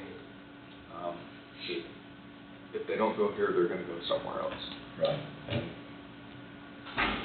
I want to bring people here. I strongly believe in internships. I strongly believe in bringing people into Coffee County to help show them the highlights of what Coffee County has to offer, what this community, what this county. There are a lot of things going on here, a lot of great things, and if people don't know about it, the individual who I'd like to bring on, they came down and they had no idea what all the different things that are going on in this county and the benefit that it is to come in and be a part of something. Yeah, whether that just be with the county or private practice or something. I mean, Yeah. we've got a need there also. There are, if my memory serves me correctly, a total of 5, maybe 6 actively practicing attorneys in this county, which is not a great number.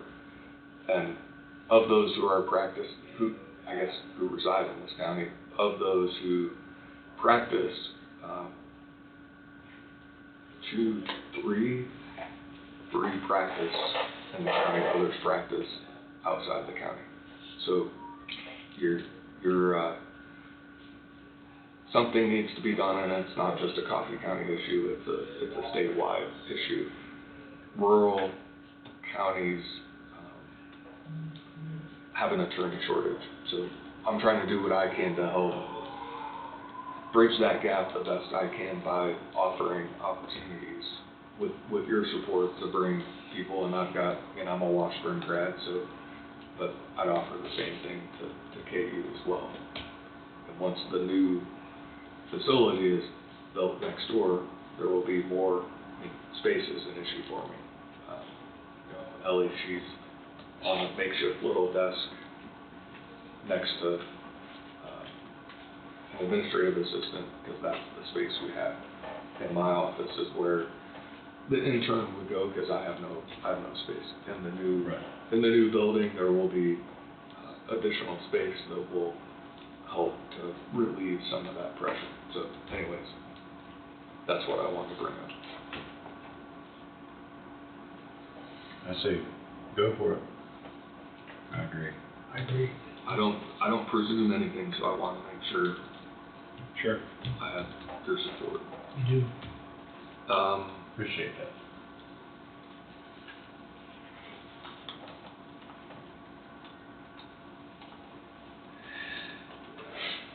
I was hoping to have it for today, the final version for you to consider of the policy manual. And I was going to come in over the weekend and get it done, and I said, no, I'm not going to do it. I wasn't here on Friday. I had some other obligations to take care of, so I was going to come in and get it done. I apologize for not having it for you today, but that's the reason why. It's fine. I think I might need a weekend off. I I'm actually not here today either, but Okay. And then the last thing I have is a 10-minute executive session. It's attorney-client related to legal advice or legal opinion related to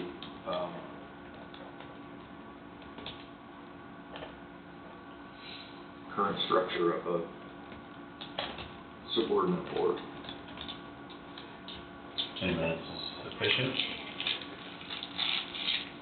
For this particular topic, yes. Okay. Any motion to enter an executive session of the board and Wade Bowie as presented? I'll move. Murray's moved. I'll second. Beat seconded. All in favor say aye. Aye. Motion passes 4-0. We will go in at 11:39 for 10 minutes.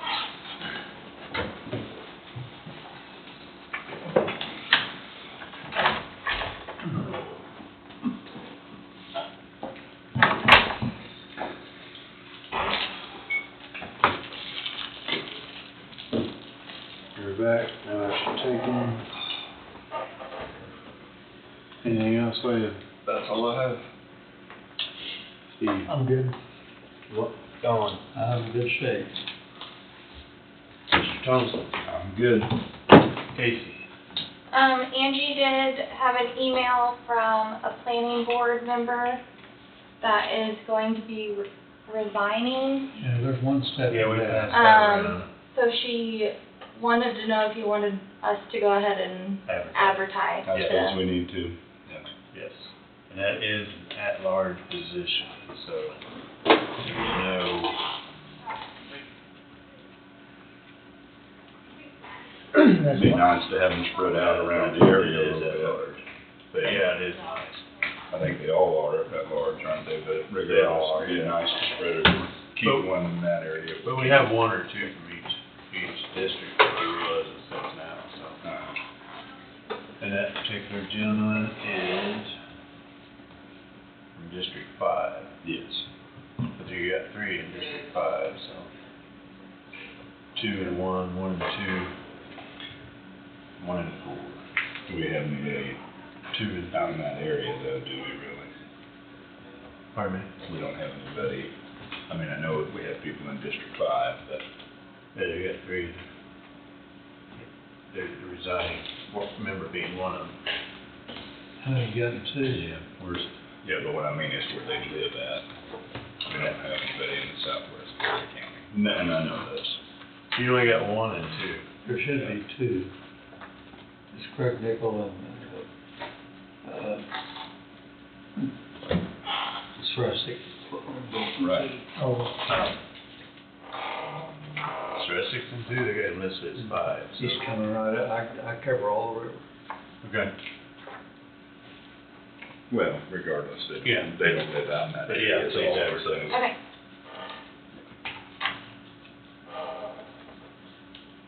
Anything else? Nope. Okay. I don't have anything myself, yes. I think we've covered about everything today.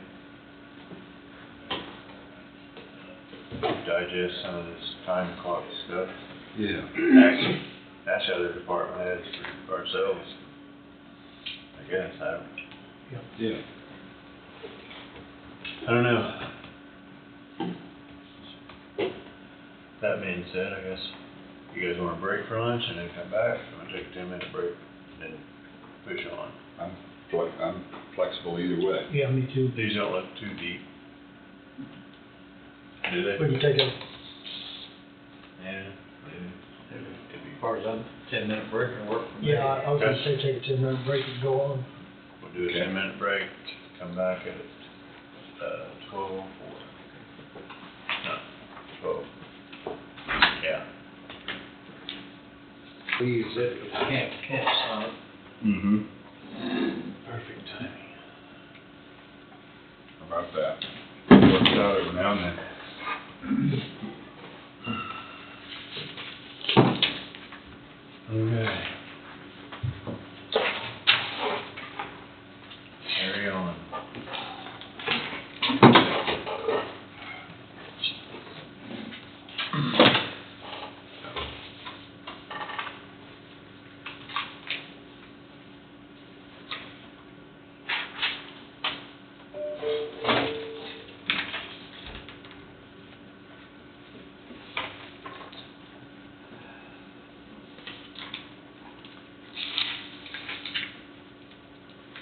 So,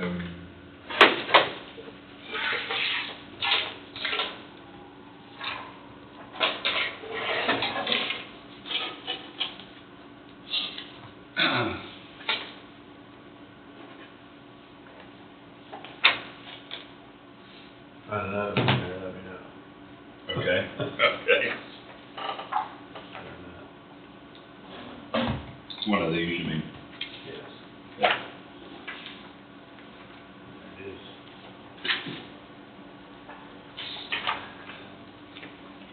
So these are basically everything that's in these other sheets, right? Mhm. If you're looking at these, everybody no need flipping through the figures back here, correct? 'Cause Correct. we're gonna have a pay sheet for it. Correctly, with that many young kids, they That get is state track or. correct. You know, I haven't heard, And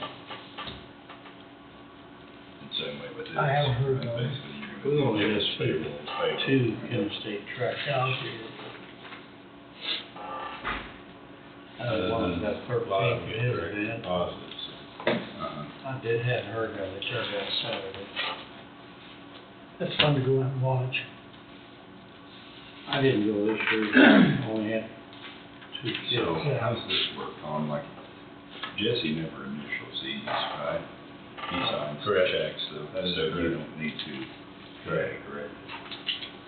Do we wanna change those, Casey, cause one of them has Jesse's name and one of them, I'm trying to get, or do you just wanna cross it out and you initial it and then? yeah, I had made a new one for them for district court to sign it, and we never got the new one back. So Brad thought that you could just cross out or say by, put your name on it. Okay. And then on the sheriff's office, I would probably just do the same one, Okay. if that works for you. That'll work for me.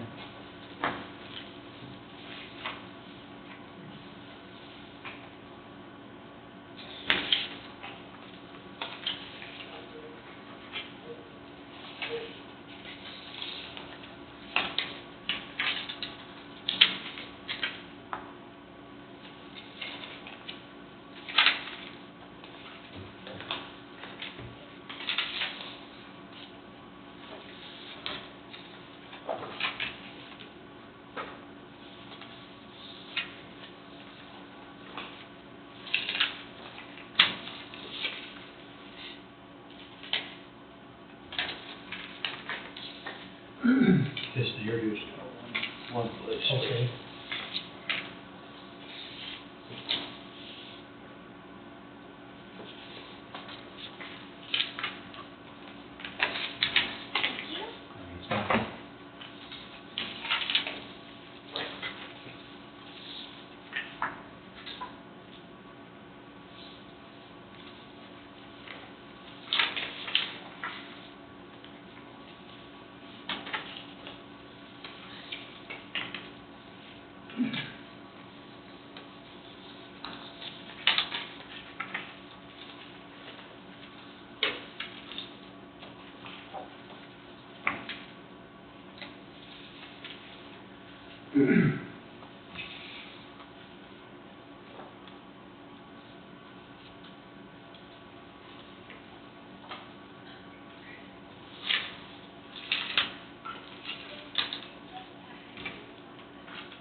heard quite a few wellness checks here. Yeah, sure is. There's a lot of people involved in that. Yeah, yeah.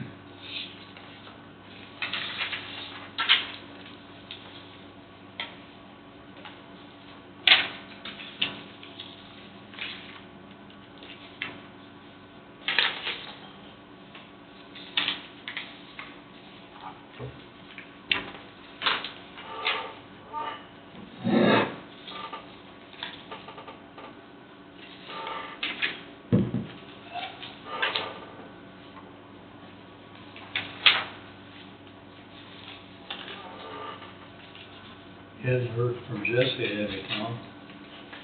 No? So it had a post on TikTok or somewhere going down a mountain road, looked like. And there wasn't a crash at the end of it, like some of the videos had, so it looked like they was doing good, so.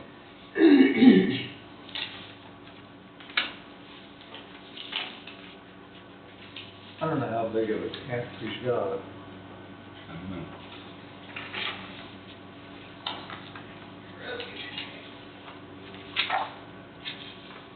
I don't remember, do these need to stay in this folder, or? Yeah, let's take it. Yeah, if they're in the green folder, leave with the green folder. Both of us missed this one. You did a good job. Yeah. Leave it up, all up with Steve. That was suggested, too. So, what, This bunch here, all These those. need to stay in here, yeah. starting there? Starting here. Yeah. It's the one for $290.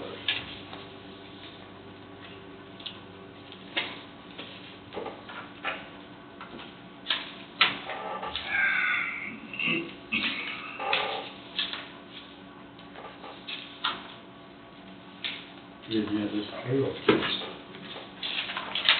That saved a lot of money, didn't it? Yeah. But I guess it's all Some people for, out there that think that.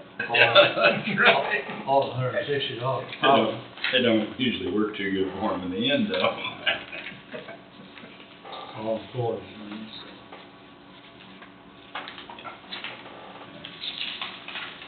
Yeah, they didn't pay that. Save a lot of cash. Everyone's bullshit, self-insurance, Yeah. Chicken pants, yeah. Yeah, but it's much cheaper than just going with other. Oh, yeah, that's a good deal for everybody involved, I feel like. What's that? That's Oh, self-insurance. yeah, deal. yeah.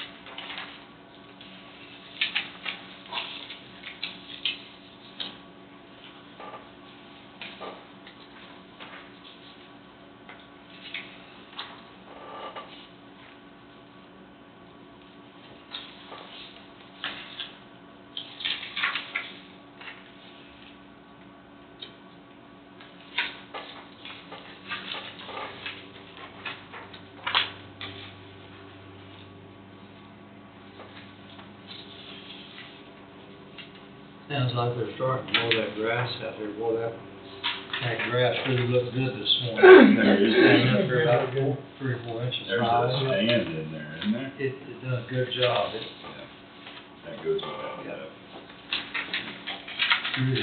really looked good there.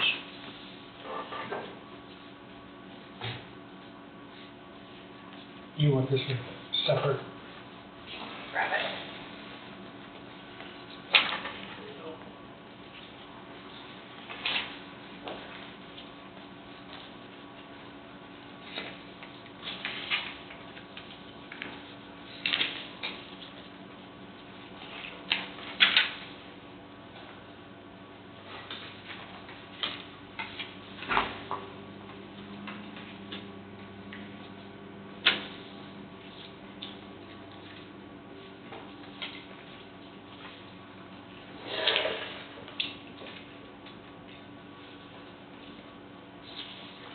I'll see some of the stuff they're gonna have for the,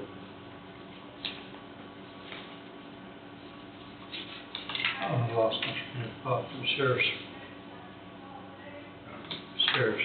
yeah.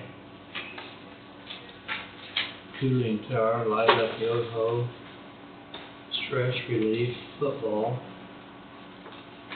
fun.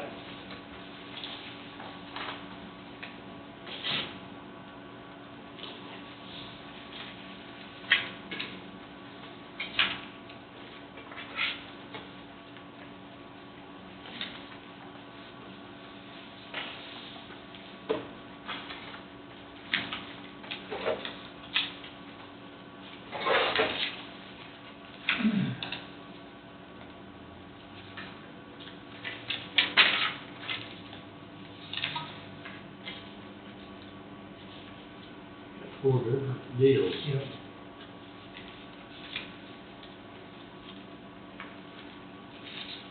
Would be metrics, I guess. Couldn't think what I want to say while ago.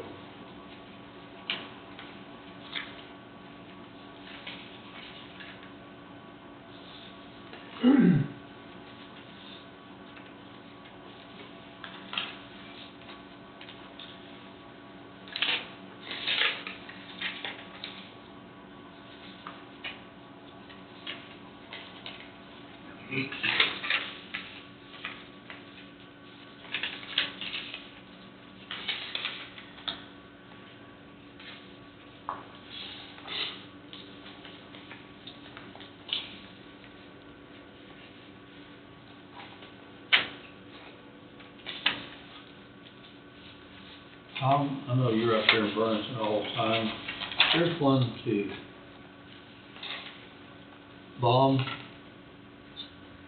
Bowman Company in Wichita.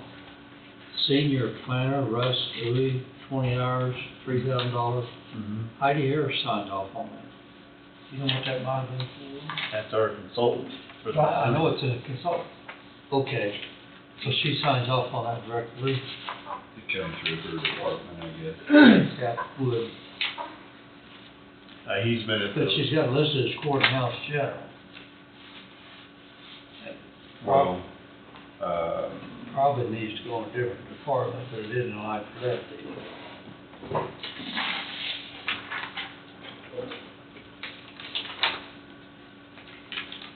That's going into 200. Well, that, 200 is not on our sheet, so it's a smaller account.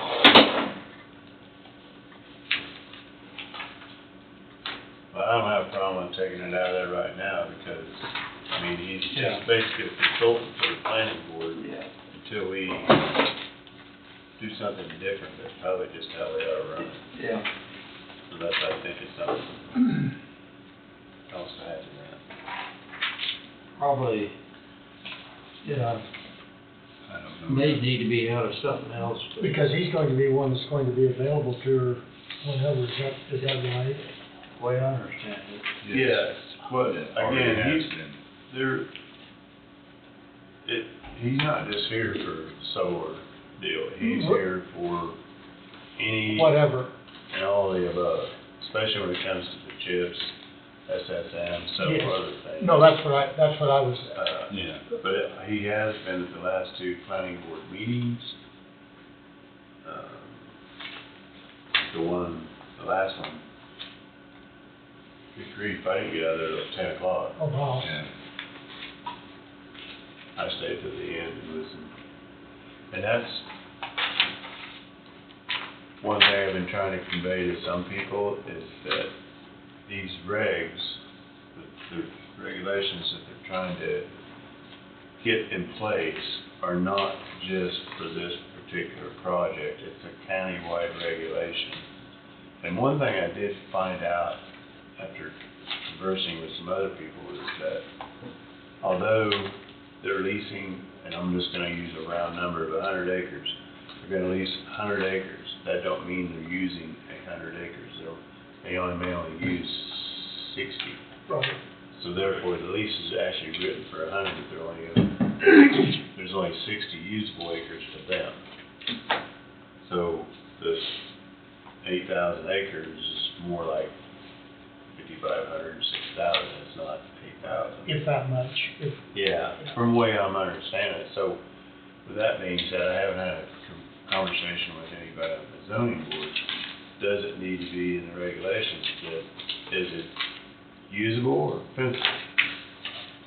Because that's the way they describe it, it's 100 fenced acres, but we're only 60 acres that it's usable.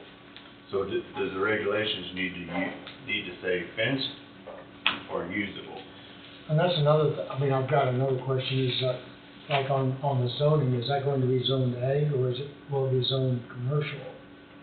I don't know, that's one other question, but they do have passed down by the state, they will have basically a 10-year abatement on any taxes, so. Yeah, If they're able to put livestock on that, I don't know whether, it almost has to be ag, I think. Unless it's, they put so much percentage on one. Not for 10 years. Right, that's what I said, eventually.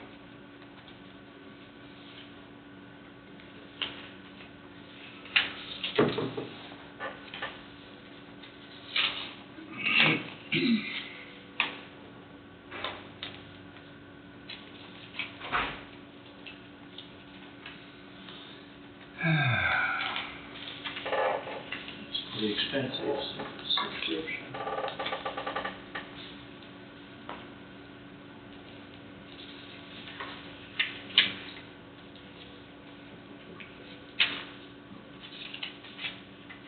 I'm not too sure there's an annual update on policies and procedures and everything else,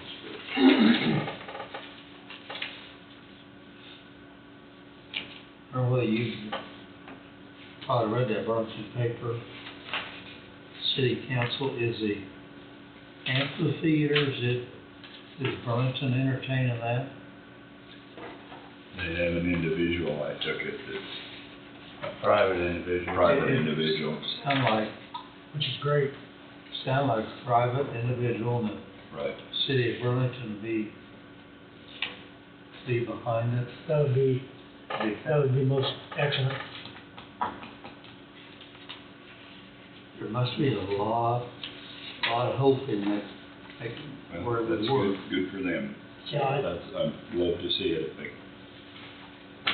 Why not, like in 4-year Granada, they had a gentleman, an individual that was responsible for getting all their acts in. He left like, I want to say 3 or 4 years ago, but when he was there, he was throwing in some, not big names, if you will, but, I mean, Dwight Yoakland's been there. Some good entertainment, yeah. Some good entertainment, and then some of the up-and-coming bands, I'll call it, that you don't really hear on the radio, but if you're a music fan, you know who they are. Right. And there were several times I've been there in a packed house. yeah, Judy and I went up there several times, and we always enjoyed it. It was. Yeah. They're important. Uh-huh. Yeah. It's a fun venue. It really Oh, it is. is, it really is. I'm going tonight, actually. Is that right? You It's mentioned not Dwight crowded, Yoakam. you can get around in there. Dwight Yoakam's in Iowa, isn't he? He's going to T-Pack, or, yeah, he's gonna be in Topeka, I know. I think Dwight Yoakam, when I was in junior college together at Howard County. Really? Let's see. You said Dwight? I think he's been over to Granada, Emporia. Yes. Mhm. And then he was at Topeka one time at, maybe it was T-Pack. I think so. I really like going there in Emporia. Mhm. It's nice. I didn't know there was anything like that going on. Yeah, it's the theater downtown there. Yeah, it's the old theater. They've done a good job maintaining it. It's private donations, and I know they probably reach out to Lyon County and the city as well to get some Yeah. funding, but It's pretty nice. When I was with Citizens Day Bank, that's where they had their Christmas dinner. Oh, at the Granada. Yeah. And that's where trade winds have their, I'll see. Crossland. yeah. Well, it says it still does, right, because they expanded a lot since then.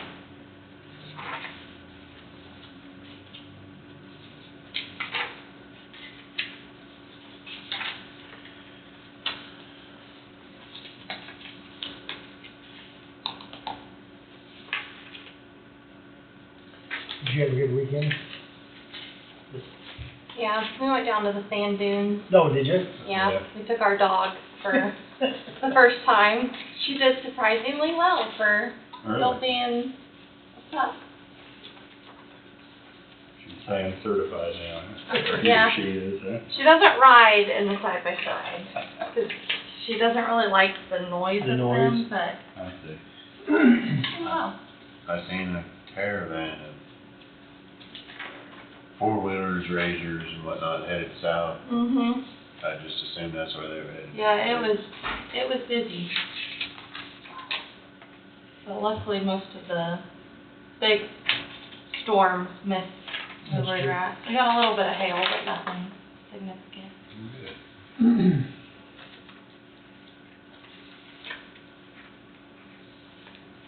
Granddaughter lives in Pittsburgh.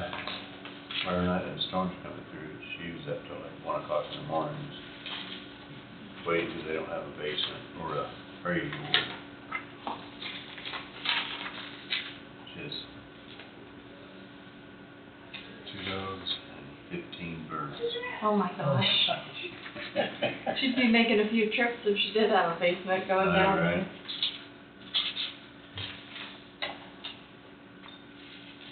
She, for whatever reason, well, in her, some of her schooling, in biology and science and whatnot, she learned about some of these birds and stuff like that, but she likes rescues Oh, wow. birds that, I mean, 'cause people will take on, kind of like getting a dog, and it's like after a while they lose interest or whatever, you know, Mhm. you either just let anything go, or you take it to a shelter, or you give it to somebody. Right. Birds are kind of the same way, like, one of her friends rescued a bird that had been in they just got tired of this cockatoo that was like 20-some years old, just put it down in the basement, and fed it once in a while. Oh, my gosh. That's sad. I know, well, she found about it and rescued it, I mean, talked to people and give it to her or something like that, I don't know. Like Raylan gets contacted, he somehow, or whatever thing she belongs to, some guy that got deployed found out about her, and she wound up with this big, tall, pink bird.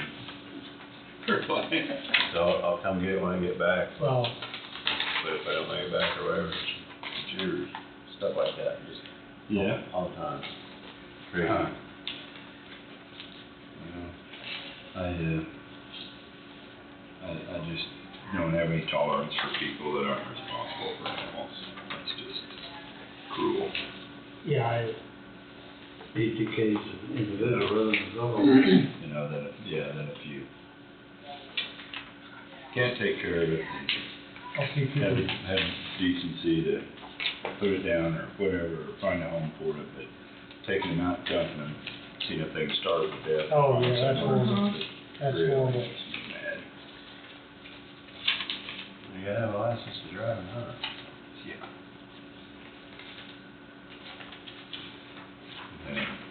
And there's other people who take better care of their animals than they do their kids, Well, there's some and that bad- really isn't what makes me.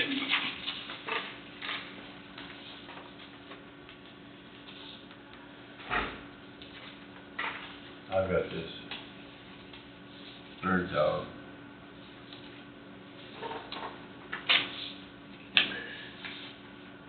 That, she's pretty high strung. Her and my wife just never really got along. So I built this garage across the street. I got living quarters in the back, in case I have to go live with the dog. But anyway, she sheds like constantly, you know, it's either summer or winter or whatever. veteran, so I've loaned this deal on Facebook. The dog's called a Munsterlander, so it's just friends of Munsterlanders or whatever, so I posted out there and I asked, because I noticed some of these people, they have like 3 or 4 of these dogs in their own house. I'm like, oh, how do you do that? I mean, they got long hair, and it's not like a lab or something like that. Yeah. Yeah. Long hair and clumps. And so I just posted on there, you know, the shedding was such an issue, you know, that I created a new living quarters basically for this dog, and man, he thought I'd just send her out to the street for somebody else to find or something. These people were ridiculing me. Had her in a cardboard box behind the garage, huh? Something. They have no idea that she's in a controlled environment. She basically has her own house, She does. living rent-free in her own house. Yeah. Yeah. Being abused by you. I got it on my Sirius XM. I did a lifetime subscription when it first came out, so I got this boombox I had for 20-something years now. 20 years. Yeah. I've seen that before, but they would have Long time. But anyway, 10,000 so it's on classic vinyl, Oh, yeah, 24/7. yeah. Easy, entertained and everything. That's enough for you. Got her own We TV. probably see it every year or every 2 years. Yeah, really sounds like you need to be getting hate mail about that. Whoa, wait a minute, Phil, that's not what I meant.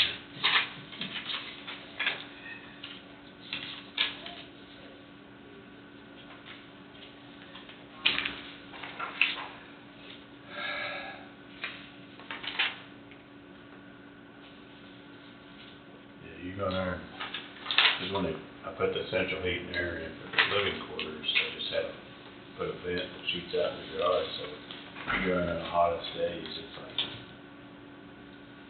you could literally live in there. Yeah.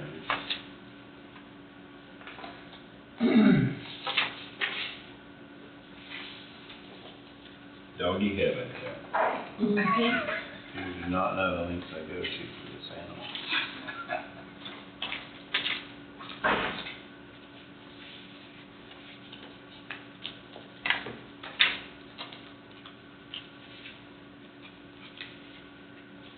Not quite as much as I do for a little lapdog, but I'd say. that one's got it made more than any dog I ever met.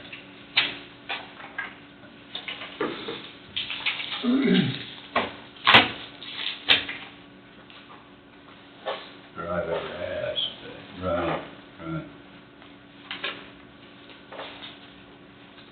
She's getting old enough now where she can't really jump up on the bed at night. She's ready to come into the sunlight, so I buy her some steps. They could get on, what kind of dog is this? Dog? It's just little Yorkie Oh, poodle. oh, yeah. Not very tall, it's only weighed like 9 pounds.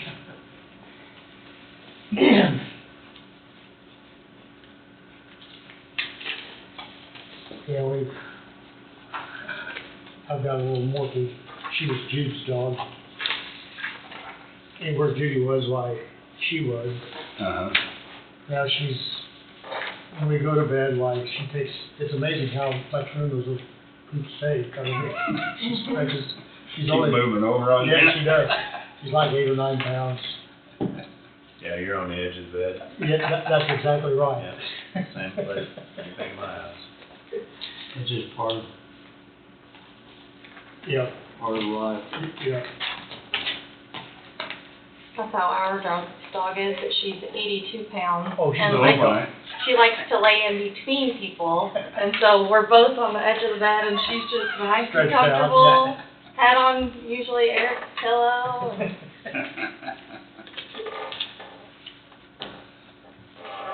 And you can't move her. She makes her body go dead weight. You cannot move her. Anchored, huh? Mhm. Kind of She's a golden retriever. oh, She's an English cream, so we have white hair, just little everywhere. hairballs everywhere, no matter how much I vacuum. How are you, Brad? Going blind from staring at the computer. Is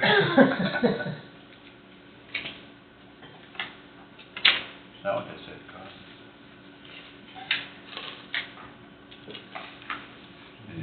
signing bills here? Yeah, we're just checking vouchers now, we've already did round table and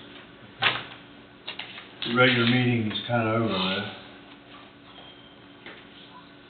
To my knowledge.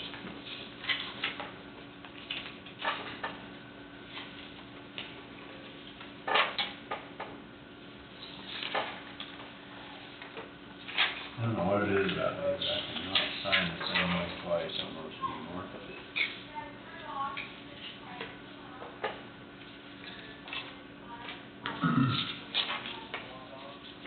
Yeah.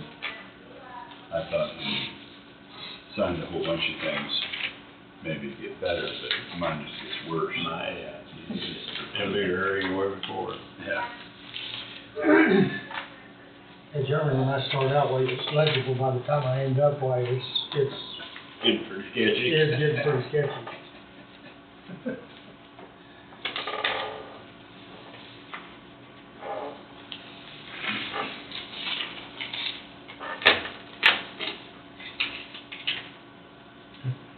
Got a large amount of chemicals, but I think I've ever bought one time. Yeah, that's a pretty good chunk.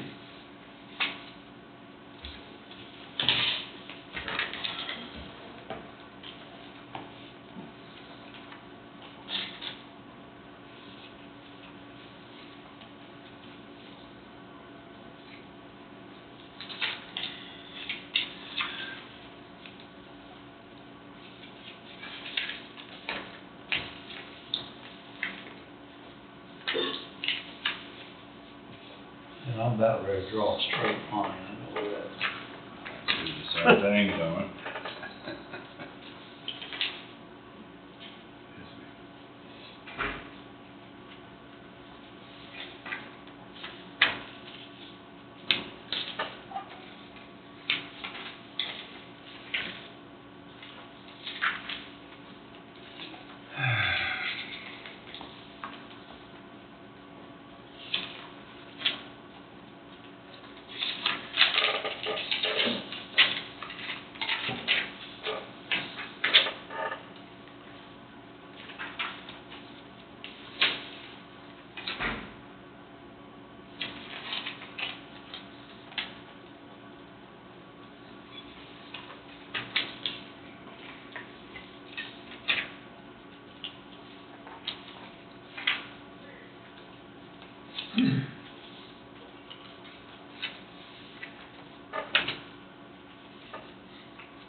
Here's a deal from Sheriff's Department.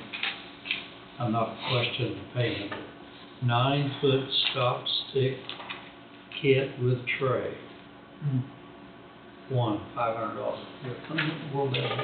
Oh, it's a stop stick, they throw it out to, Puncture Okay. tires. puncture tires. That takes care of that? I think that's probably what it is. Yeah, I bet it is. They call them. Yep.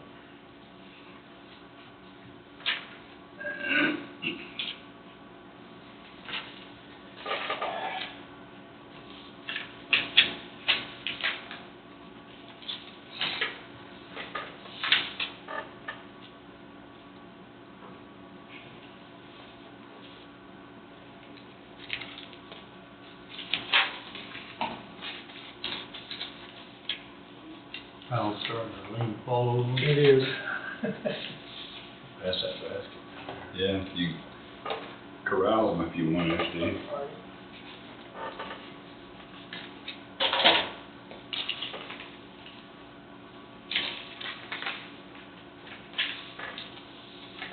We had a check to you here a while ago, Brad, for training in Salina. That a one-day training for election or 2 days Yes. training? It was just a one day. Just a one-day deal? Got up like 6 in the morning, got back 6:30 that night. Yeah, it was a mandatory thing. I'm sure it probably was. We weren't gonna go, and they told us somebody from our county must attend. I see. Guess who got the short straw? It was really interesting. So you had Wasn't- 100 people Yeah. there at least? It was well, no, they had it 3 separate days. That was the last day it was available, so somebody had to scramble out. Well, we were doing canvas Monday, cleaning up after the canvas Tuesday, and then Yeah. sneaked out there and still not done putting stuff Yeah. away. So it was interesting. Yeah, it was, the woman putting on the training had been the director of elections in Johnson County. So a lot of her stuff was from a different point of view than a lot of the things we see. We did kind of some just flat out classroom stuff and then some exercises with, you know, we had people in our group from one person that had 2,000 people in their whole county. You know, you start hearing them talk about how they do it in Johnson County. It wasn't that relevant to her life. Yeah. Because just whatever happened, she just had to do everything, so.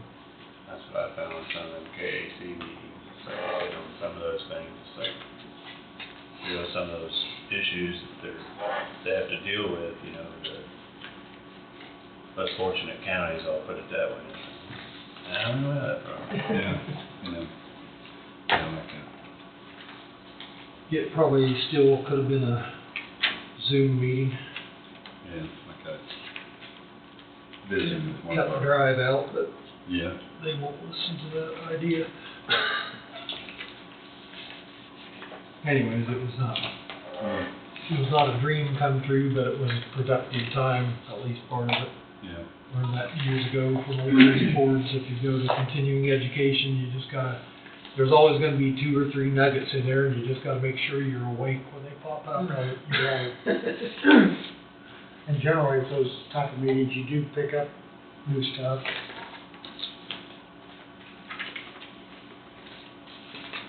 You ought to pick more up from your counterparts than you do from That's very true, the John. presentation. Yeah. Yeah, really is. It'll be interesting to see going into the fall. Yeah. Seems like at the, they pulled the presidential stuff away from the primaries now, so maybe that'll be a little more calmed down. 2020 was just, well, I had just walked in the door before we did the primary, didn't know what in the world was happening. So hopefully I'll be better this time around. And it'll be a little bit more of a normal time. Yeah. We may have to come in and beg, I don't know if we'll need to do it for the primary, but for the general, I know we'll need to come in and beg you for the use of this room for the early in-person. Because we can jam machines in there and get people off, you know, one way or the other. But when they start pouring in there, it's just wonderful to have them come in the door, check in there, come over here, vote, go out the door, the next one comes in. We put a lot of people through this room, COVID. And I think the word has kind of gotten out, that if you want to vote in person and not wait in line, and come ahead of time, or come in the middle of the morning or the middle of the afternoon, and not 7:45 or 5:15. Right. Assuming that first talk was on, you're all sitting around idle, running one time. Yes, get in that.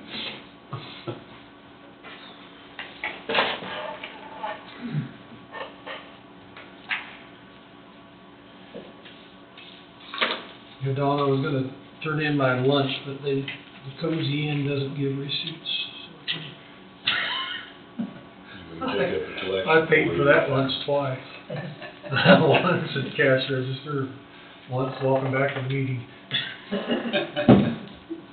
This line has done a huge amount of growing in the last 10, 15 years. Yeah. To the west. Way south too. Yeah, west and south. It's unreal how much growing this line is. We used to go out there 20 years or so ago, swing meets all the time. It was fun.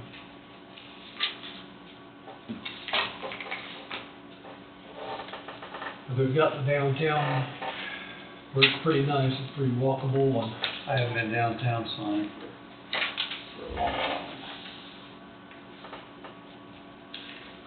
I think it takes a while to change over from the old idea that you're the shopping center to in offices and restaurants and that sort of thing. And all kind of moving. So we don't sign off on this? I guess not. I think it's just, everything there is here. Oh, okay, okay. I'm sure.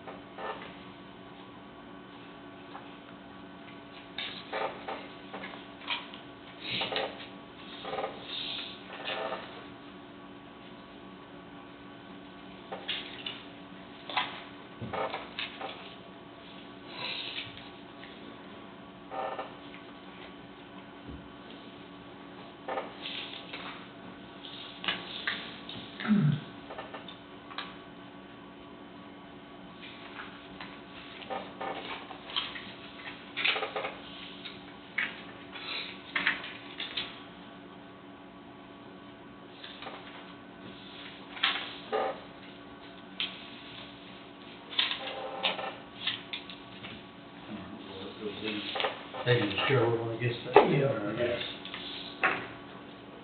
I think I got them all. Wasn't the writing hand that got tired, the other hand pulled them all up.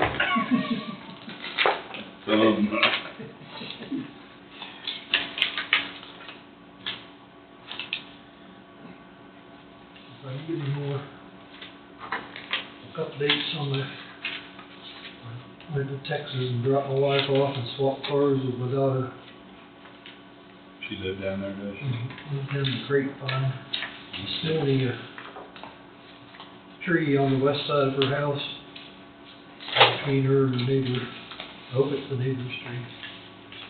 'Cause it uprooted and fell through the fence onto the neighbor's shed. I think they must got a little twister right through their neighborhood. And what was that, Brian?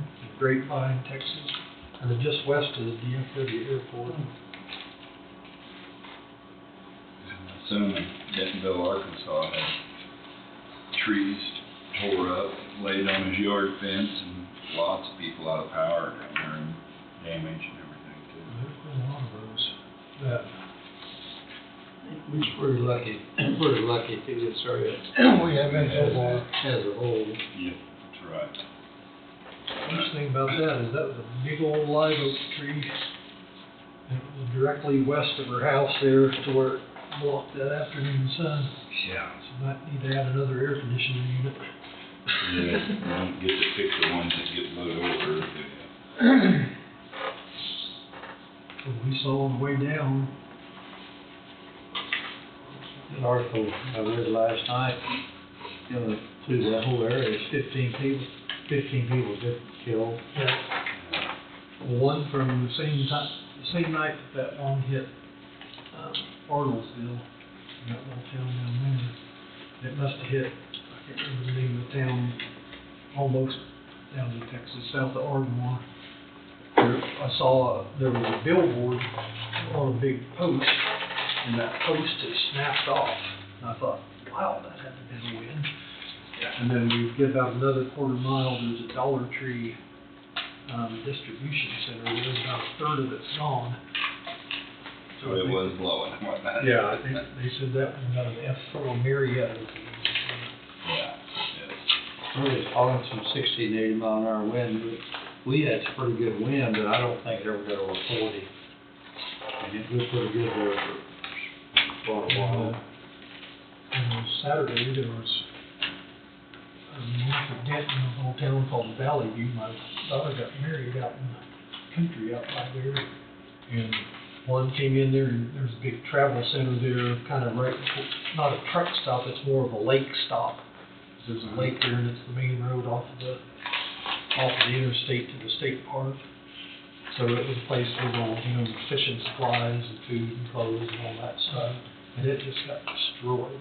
There was somebody inside there running their phone during the thing. Makes you want to have a basement. They were picking up stuff for miles up and down the highway there, trying to get home someday. Didn't even look like more Oklahoma got hit. That's always Week somehow, ever. Am I? They seem to get one about every 2 weeks. My stepson and his wife live there, Blanchard, right there, no more. Tornado blanket. He works in a bank there, one of them storms, they all went in the vault and they came out and all the buildings across the street were gone. Oh, Or that's been a couple years ago or something, well, probably longer ago than I think. Wow. Whoops. They've had some huge ones.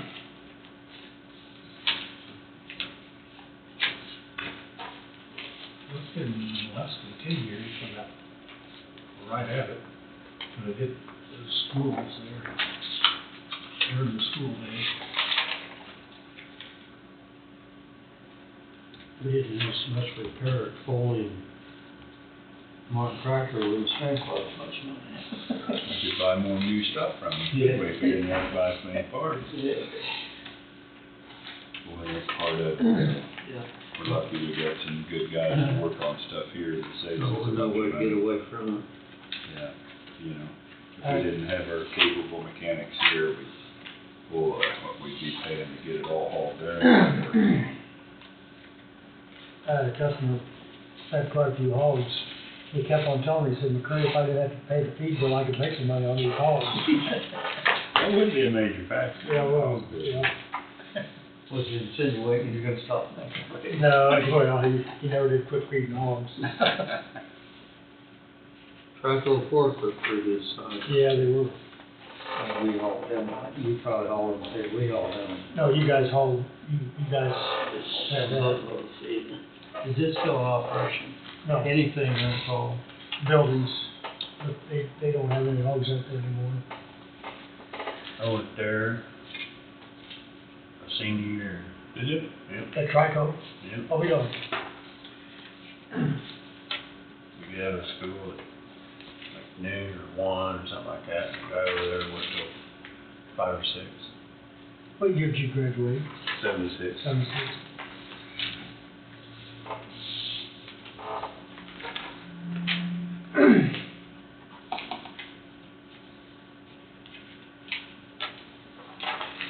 Yeah, we weren't large enough to handle them, Don. We couldn't handle them as a, Yeah, I forget it, we hauled them the other day, Yeah. I did more than that. yeah.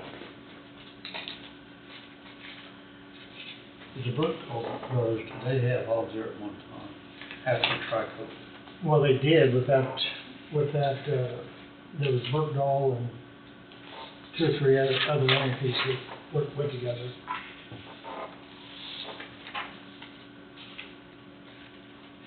I haven't been by that business 20 years, probably longer. I imagine there's a few people on some of the gravel roads I drove was glad to see me not work over there no more. This is Yeah, actually usually that way. California firm at one time. Yeah, yeah.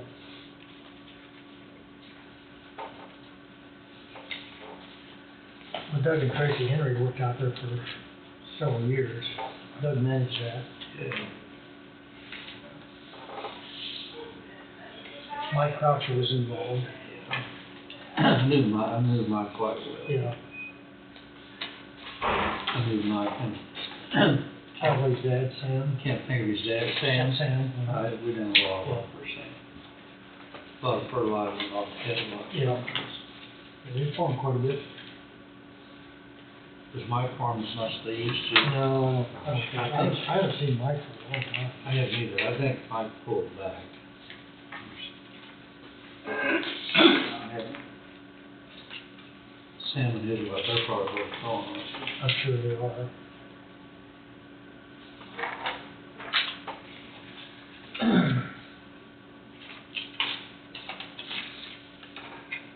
I'd say there's a lot of people around town here that was glad when they moved up to the new school and probably did away with the open noon hour too, probably, wasn't it? Yeah, be my guess. Yeah. Hurt gasoline sales, though. Yeah, it sure did, didn't it? We gas and cigarettes. For sure.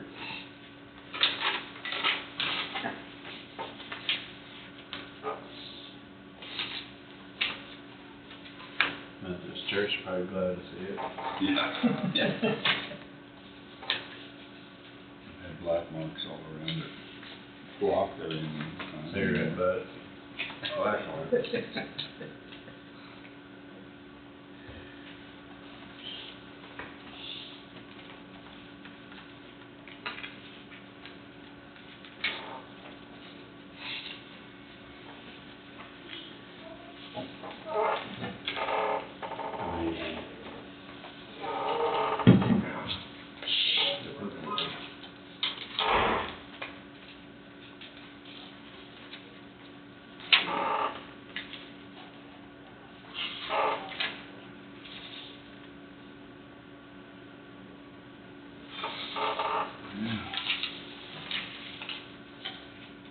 I was wondering what that $5,000 bill was.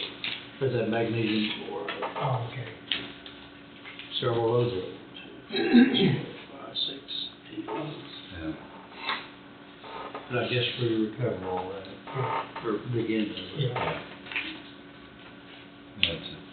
Forgot to ask Ryan, if they've started, right? It's Yeah. done. Oh, it's done, okay. It's done, Because yeah. last 2 weeks ago, there was just been a few days. Okay, that's right, that's right. Yeah, I talked to Ryan last week.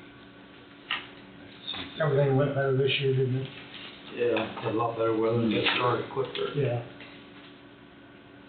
And they're holed up with the contractor and what have you. I haven't been across any of the locations, but they've done. Need to drive around and look at some. It's surprising how long that stuff lasts, I mean. No, we still had decent control there. I always get there by Southern House there for all of our trucks, and still had decent control before they redid it. Yeah, I know there's several places out that still has pretty decent control. That late start last year. Yeah. Extended. That made a difference too, probably, don't Yeah. it? Sure extended it into this year, probably. In the winter, we didn't have a huge amount of tough weather. No.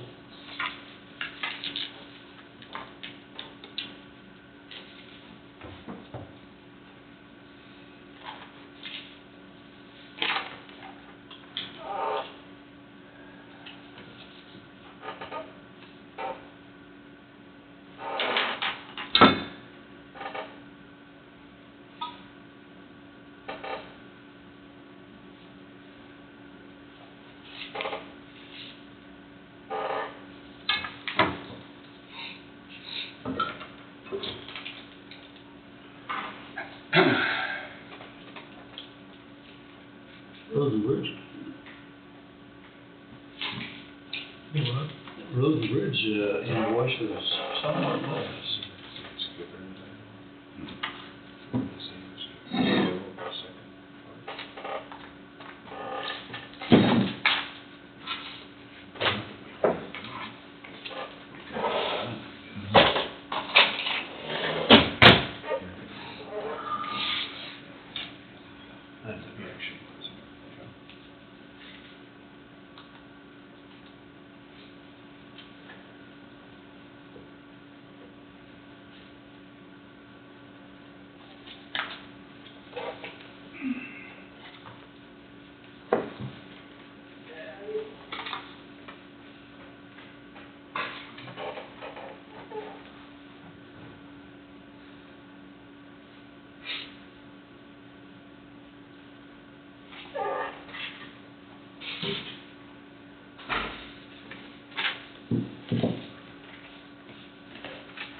So Steve, you've been in on some of these department head meetings,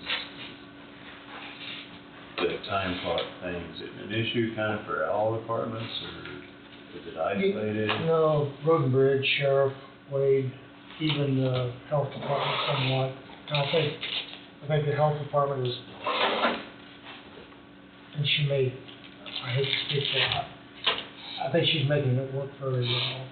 And I know on the Highway Department, Wade and the Sheriff's Department, it is an issue. And again, we could,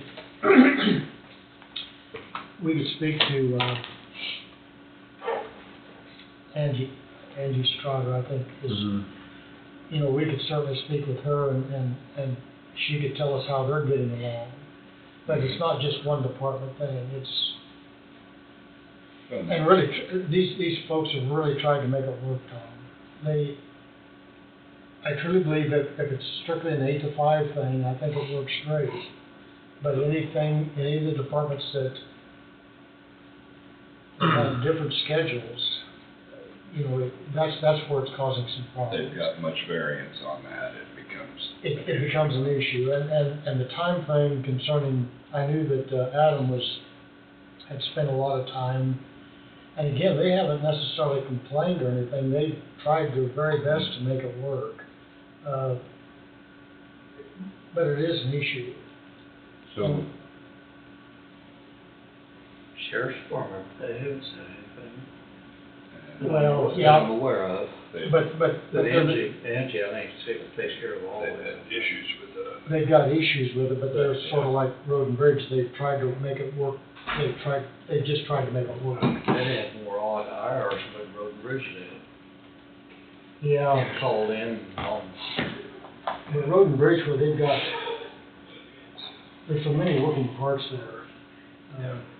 So basically, any department that doesn't really deal with a lot of comp time is the ones not really having issues. Right. That's the way I see it. That's my perception of it, Tom. So you think was that a fair statement I made? I mean, it's all or none, or, you know what I'm saying? Because you're liable to get it from other departments, well. Right. I agree. Well, if we have and I'm not meaning that in a bad way, it's just, No. it's the way the cookie crumbles. That's just the way the cookie, and again, I would, you know, Wade put his, spoke. I'd like to talk to the Sheriff's Department, have Angie come in if she would like to. Her, Tom, and Aaron Cathcart is also involved with that. Yeah. Again,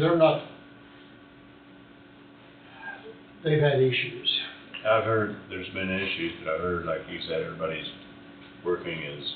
trying to make it work as best they can. They're trying to make it work, they truly And are. it's just not. It's just, it just doesn't feel good. You can only beat your head against the wall so many times. Right, and I think that's what Ryan, and I think that's what Ryan was alluding to this morning, was that. Yeah. They fix all they can fix. Yeah, and they're still doing paperwork on everything that they do for jobs and everything like that, so at the end of the day, they've got their time. They've got their times. Right. Well, another major discussion prior to this was, you know, getting everybody on real time as far as the pay period, when it starts, when it ends, like that. I don't know how or when or why the time clock thing got introduced. It was in part of that conversation. Sure. But it's kind of like the policy manual, we've been beating it around for a year and a half. And Yeah. it's still not done, and now we got a year in the time clocks and it's not done. At what point in time do you just throw in the towel? I guess? And again, we can talk, you know, when Angie's here next week, we can visit with Angie and she can give us there's a service contract, I think, that we pay yearly. Yeah, we've talked with department heads and you know, and see what their thoughts are. Yes. My thought was that the big driving force behind this was to try to have more accountability, but then, at least for me, then when I find out that the employee can edit it, the department head can edit it, so we fall back on the same thing again, that the department head and the supervisors or whatever are the ones that have to enforce accountability, so I don't think it accomplished what the intent was. Well, and I don't either, because it all falls back to that department head who's there for a purpose. I mean, that's what we depend on those folks for, is to make sure that everything is right. Because I didn't know that it was gonna be, that they could edit it. you know. But you've got to be able to edit that, because it won't, like for comp time, or. You know, I understand it a lot better now, and I wasn't for or against it, I'm not saying, I'm just saying that's how I view, part of the motivation for it was that, well, people would be a little more accountable. And again, going back to when it was acquired, I think Angie had tried one, and it didn't work at all. Yeah. And so the time cost plus came up, and, you know, Well, that was the best choice. And Angie's really tried her best to make things. I agree, and as Wade said, part of the issue here is that sometimes things aren't as they seem.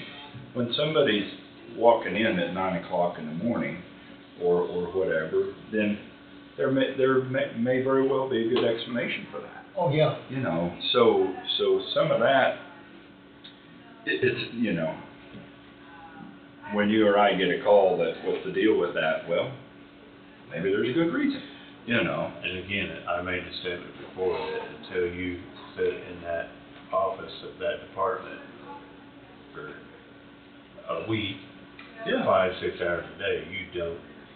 That's right. You don't know what that So person does. that's where we really have to rely on the department head to hold their employees accountable. And best we can do is hold our department heads accountable. I pass that. And that's right. We've got no. That's right. And quite honestly, I think we've got a good set of department heads. I mean, I'm sure that you could second guess them or whatever, but after sitting in some of the department head meetings, which is a good thing, because it brings everybody together. We get a lot of input from them, and whether you agree or disagree, they still have a chance to express an opinion. And we need to hear from the department heads. Right.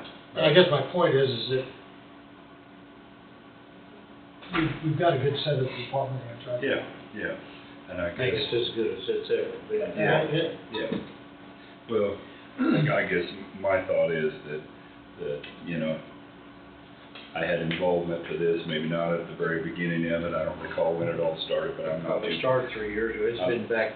Right. And the purpose of it is to definitely get to life. Well, it got implemented when I was here, and the finality of it, I'm not too big to admit that maybe we made a mistake, is what I'm trying to say. Well, I think it's been tried. It's not, everybody's worked hard to make it work, and I'm just not sure it's. Some of these things couldn't be found out until it Until was it implemented, was is tried. my thought. I don't think we realize just exactly how much, especially the two big departments are gonna spend hours and hours and hours to make it work.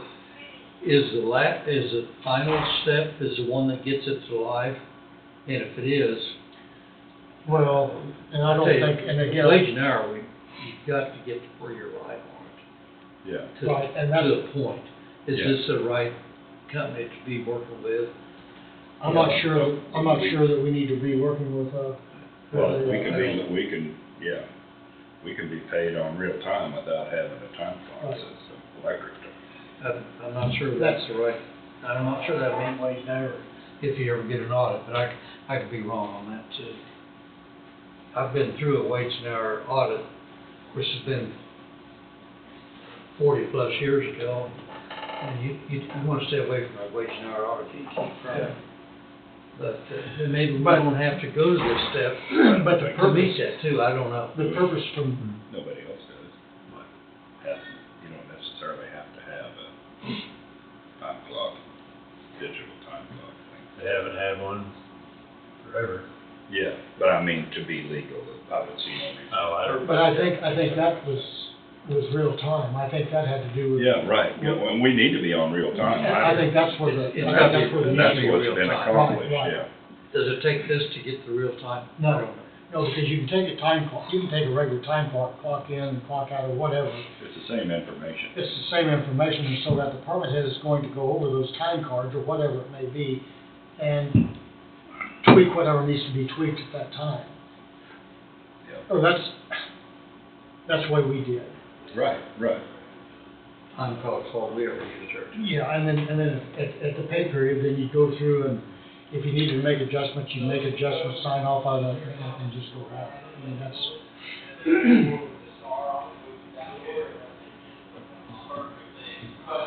But you know, next week, if we'd like to get, Okay. I need to make a quick phone call. I'll be right back. you know, if we need to make, if we'd like to have the department heads in just to visit, and Angie will be here then next week. Right. And, and get more of a feel for it.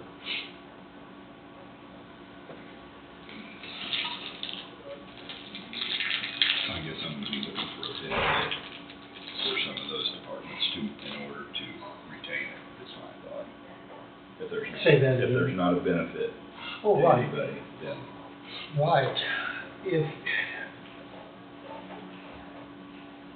and I've said this, I don't try to be repetitious, but I think for your 8 to 5 and 9 to 5 people, I think it works fine. But for anything that's out of that, I think that's where you run in. And outside of that, it's 2/3 of our employees too. That's correct. 2/3 of our employees is in the group that probably a lot of extra work to make it work.